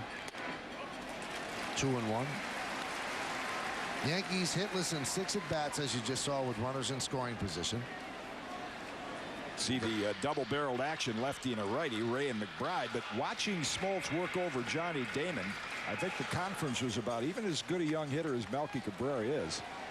I don't think he's going to try to give Damon anything to hit here and go after a inexperienced hitter unless he makes perfect pitches. And the count 3-1. Well, this is where that veteran moxie, if you will, you know, he's got 2 open bases. Wang is pitching a great game. It's a 2-1 game. You're late in the game in the 7th inning. There's no reason for John to feel as though he has to give in to even Damon or Melky. The 3-1. And he walked him. Yeah, I'm not too sure I'd not give in to Melky, because then you'll look at Jeter with the bases loaded. Well, I don't mean to pitch around him and walk him and not be, you know, leery or worried that, because now you got Damon as the winning run in scoring position. But when you have open bases, and you're late in the game, you need an out.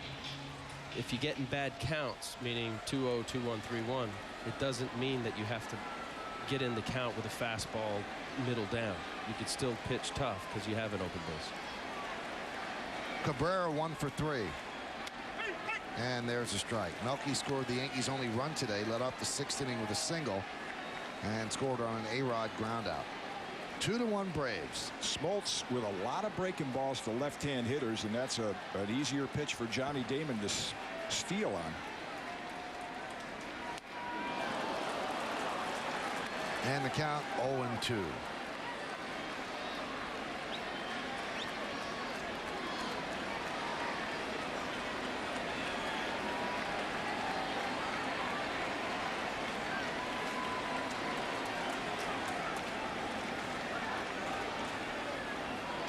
Soft toss over to first. Obviously, Damon steals second. The go-ahead run is in scoring position, but it also closes the hole up a little bit on the right side for Cabrera. Right now, LaRoche holding on Damon, the 0-2. Fouled away. Yeah, I'm surprised Johnny hasn't gone with because all Smoltz is doing is sliders, splitters, or curveballs to Melky Cabrera. And the trouble the Yankees are having scoring runs, you know, you get the second base and a stolen base, a bloop single, you got the lead. The 0-2. He struck him out on that slider in the dirt, and the out is made at first, and Smoltz works out of a runner at third base, nobody out jam. Yankees, no runs, 1 hit, no errors, and 2 men left. Let's take it to the 8th inning. 2-1 Braves. Time to take a look at the Braves in-game box score, sponsored by your Tri-State Lincoln and Mercury dealer. We'll do that in just a moment. Marcus Giles leads off. Ground ball up the middle. Cairo. 1 away. So now it's even more up to date when we look at the in-game box score. 6 hits in there. 1 for Renteria, a double and a run scored. Chipper Jones 1 for 3 and a run scored. Andrew Jones 2 for 3, a double and an RBI. And Brian McCann 1 for 3 and an RBI. Francoeur also has added a hit, and Chien-Ming Wang has shut down the bottom of the order to an 0 for 8 with a walk 2. And here is Edgar Renteria. Carrying his 1 for 3 up there. Right back to Wang. He knocks it down. Now let's see if he's okay. He's a pretty good fielder. We've seen him really have some good games on the mound with the glove. Sounded like it hit his glove. Yeah, I think he's waving him off. Yankees holding their breath. It looked like he got enough leather on it to cushion the blow, and nice reactions to get to it.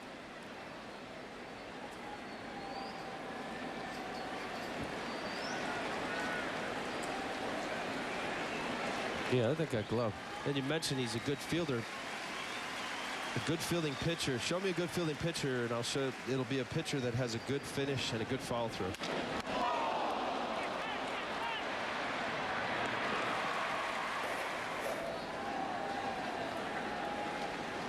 He is impressive.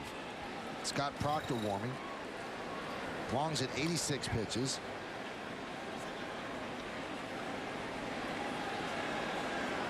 Here's Chipper Jones.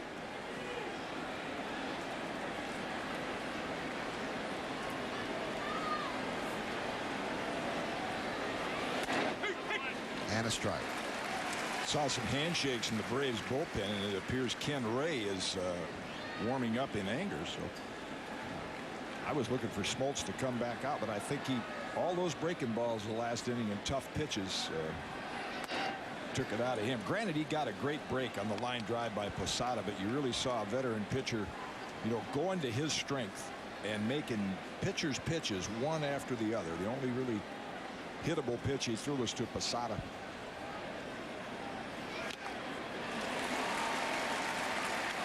Count 1-2.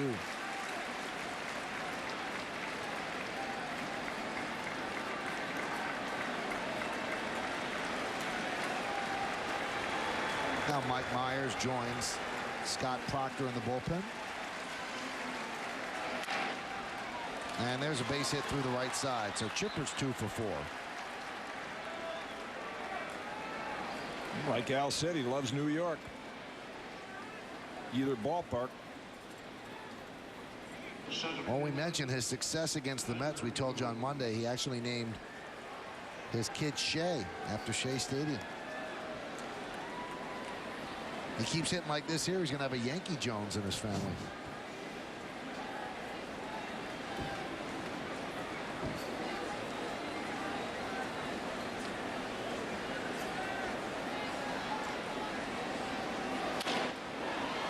Jeter made the play.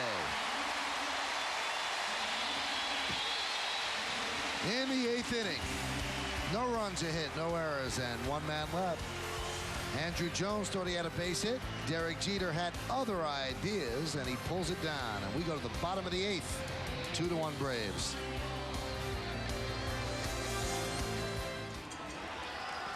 Well, Bobby Cox makes the call to the bullpen, brought to you by the McDonald's Dollar Menu.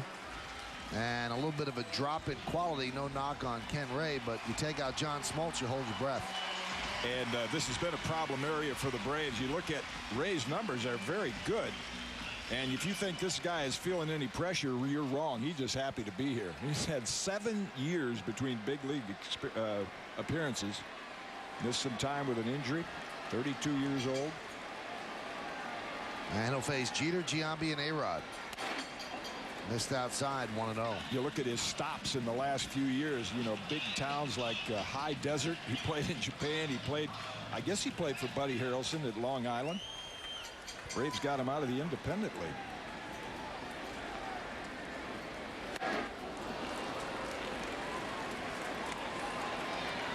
Count 1-1.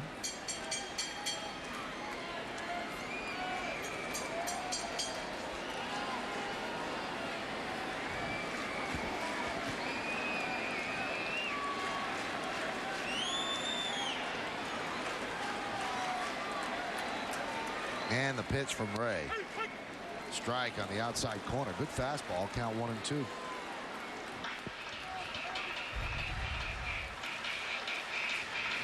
Good movement and mid-90s. Right on the corner.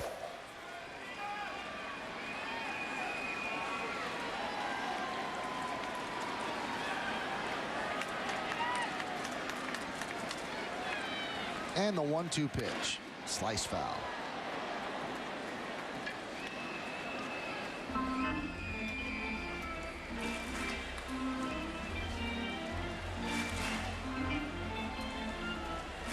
We told you that 5 of John Smoltz's leads have been given back by the bullpen. That's the most of any starter in the big leagues. In fact, the Braves have 11 blown leads out of their bullpen. The bullpen has been pitching a bit better of late, but it's in constant flux. Injuries, demotions. A couple of days ago, they designated Mike Remlinger for assignment. So they're trying to find the right combination, the right chemistry out there. The 2-2. Fly ball right. Francoeur, 1 away. Let's take a look at the Yankees in-game box score, sponsored by your Tri-State Lincoln and Mercury dealer. Yankees have 6 hits. Damon's hitless. Cabrera 1 for 4, scored a run. Jeter doubled. Giambi a single. Alex Rodriguez 1 for 3, an RBI ground out. Bernie Williams hitless. Andy Phillips had a triple. Miguel Cairo a push bunt single. And Kelly Stinnett was 0 for 2, and Posada pinch hit for him. And that is the Yankees in-game box score. Here's the aforementioned Giambi, 1 for 2 with a walk. High fly ball, right field. Francoeur back, looking up. See ya! A home run for Giambi, and that'll tie the game at 2.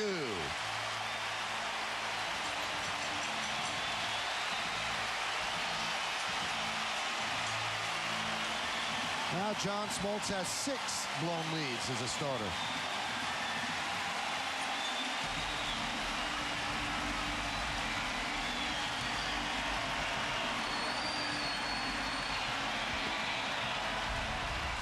Well, you hope if you're a left-hand hitter late in the game, you get something you could pull, and you can see the mistake by Ken Ray. McCann's target right on the outside corner. The last thing he wanted to do is give Giambi anything to pull. It's just a matter of it staying fair.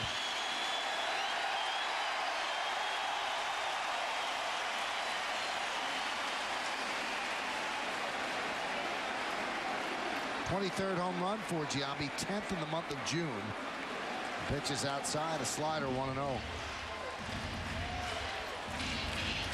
One behind Jim Tomei for the American League lead. What a year he's putting together.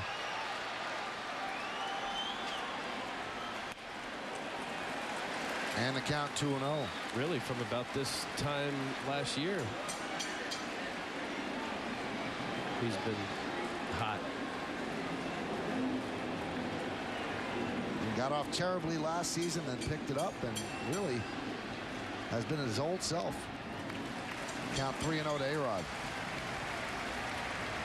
Even though A-Rod's struggling, you don't see him swing 3-0 too much, but this might be the one pitch he's going to, or one situation he's going to get a pitch out over the center of the plate.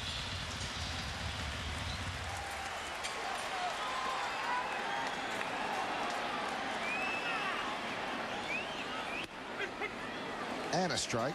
Didn't throw it right over the plate. The count 3-1. So Chien-Ming Wang now has a new game. It's 2-2.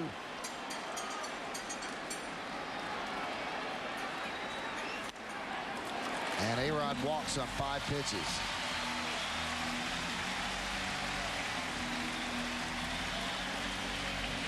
And Roger McDowell quickly to the phone.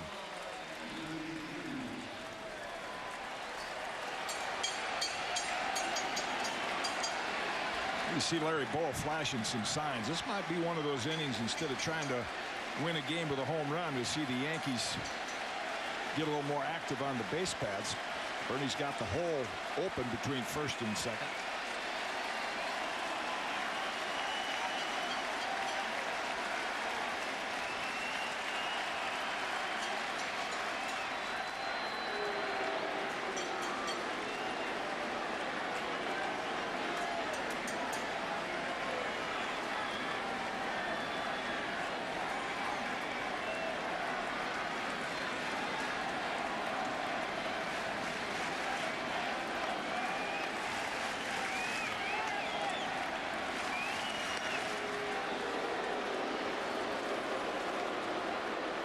See both teams keeping their eye on the coaches, Chad Paranto and McKay McBride, the relief pitchers.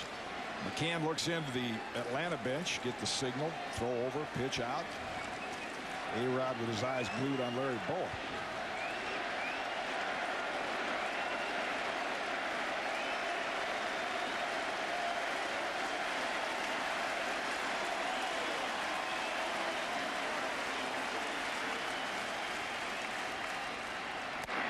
Pitch is high.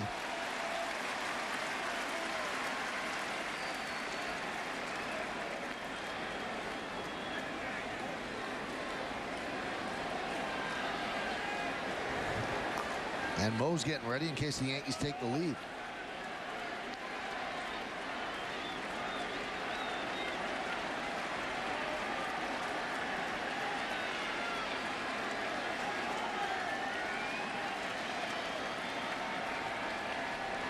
A-Rod was leaning.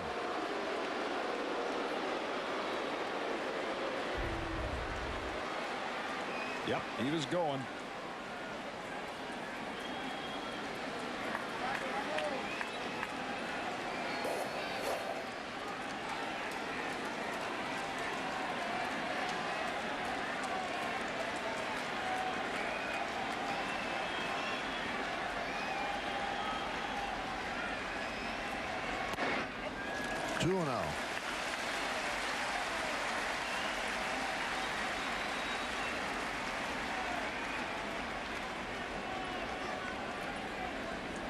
Well, since Giambi's home run, he's thrown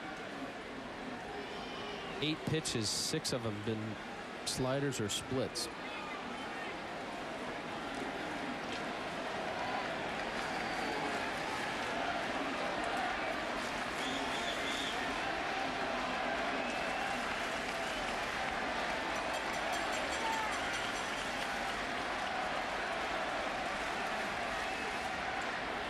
The 2-0. 3-0. And I mentioned that because, you know, a big home run like that obviously ties the game. All the talk about the bullpen not do it. And actually, Ray's been having a good year for the year. A 2.80 ERA, 35 appearances. But then the mindset becomes all negative and you start thinking you have to do more. And you end up losing your aggressiveness and walk a guy, get behind, and usually results in more hits. And he walks Bernie, and that forces the go-ahead run into scoring position.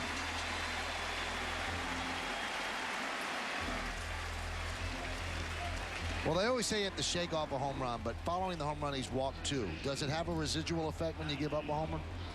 It depends on how, what the impact of the home run. Certainly in this game, Yankee Stadium, and he wants to hold the lead for John Smoltz, and here comes Bobby Cox to take him out, but clearly it looks like it's affected him. He's thrown 9 pitches, 8 of them are balls. Well, he's going to signal to the bullpen, Bobby Cox. Yankees have the go-ahead run at second base. Stick around.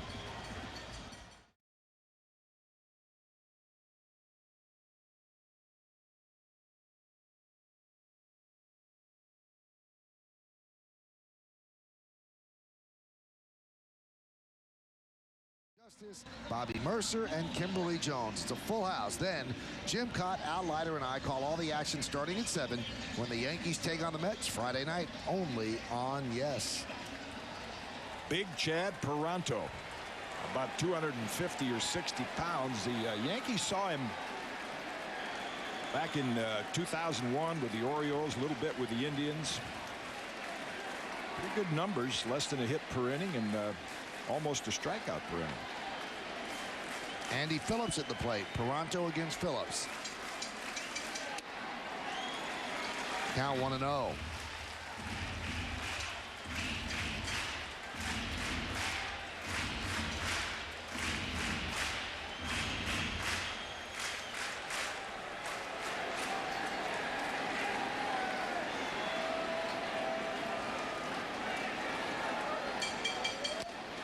And the count 2-0, so the bullpen having trouble throwing strikes. In stark contrast to John Smoltz. You got 2 schools of thought.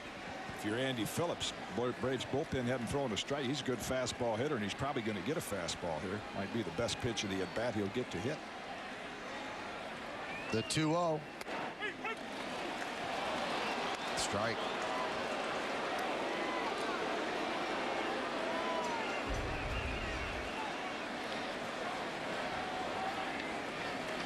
Like it broke a little bit low, but you could see it. It did come underneath his knee.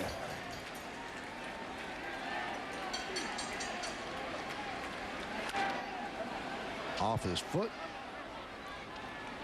Peranto is the opposite of what we were talking about last night. He's unbelievable on the road with a 1.93 ERA, but at home he sports a 5.25 ERA.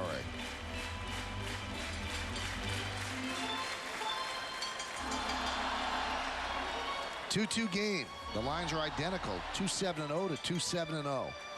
Game was tied up on Giambi's home run, his 23rd of the year, his 10th in the month of June.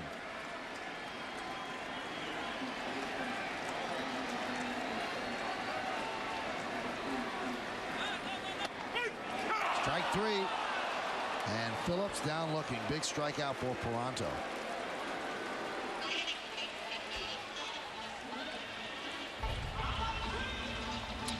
They went outside, then came back with a little movement. Andy thought that was moving back inside.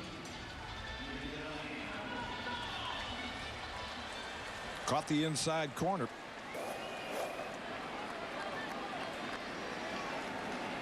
A couple years ago, Cairo was one of the better Yankee hitters in this situation because he always has that ability to take that single or take the ball to right field.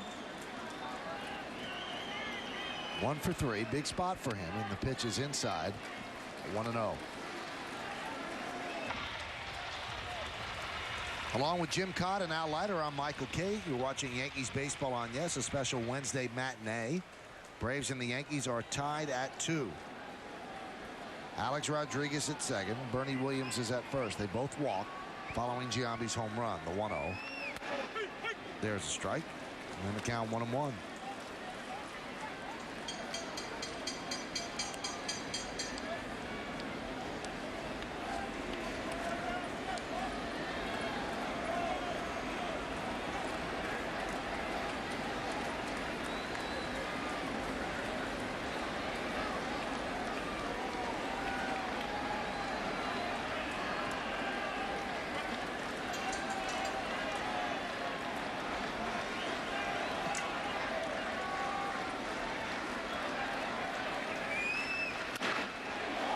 Grounded just foul. Very slick fielding play by Skippy.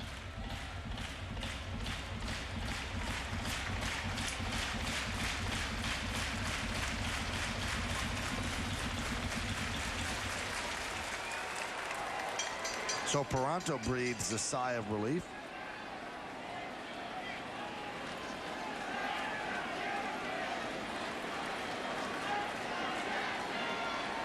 Roger McDowell burning up the phone lines.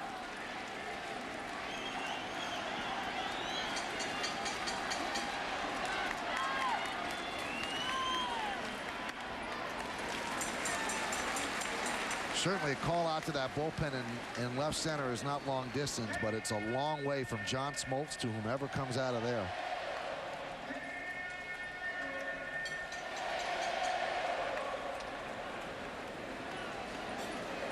Braves have won 3 of their last 5. They've had an awful June, 5-20. Trying to finishing up somewhat strong. The 2-2. Just got a piece, still 2-2. Crowd of 54,186 here in the Bronx. So all 3 games sold out. All 3 games against the Mets sold out. So this is the 16th sellout of the season. And by Sunday night, it'll be 19 sellouts this year.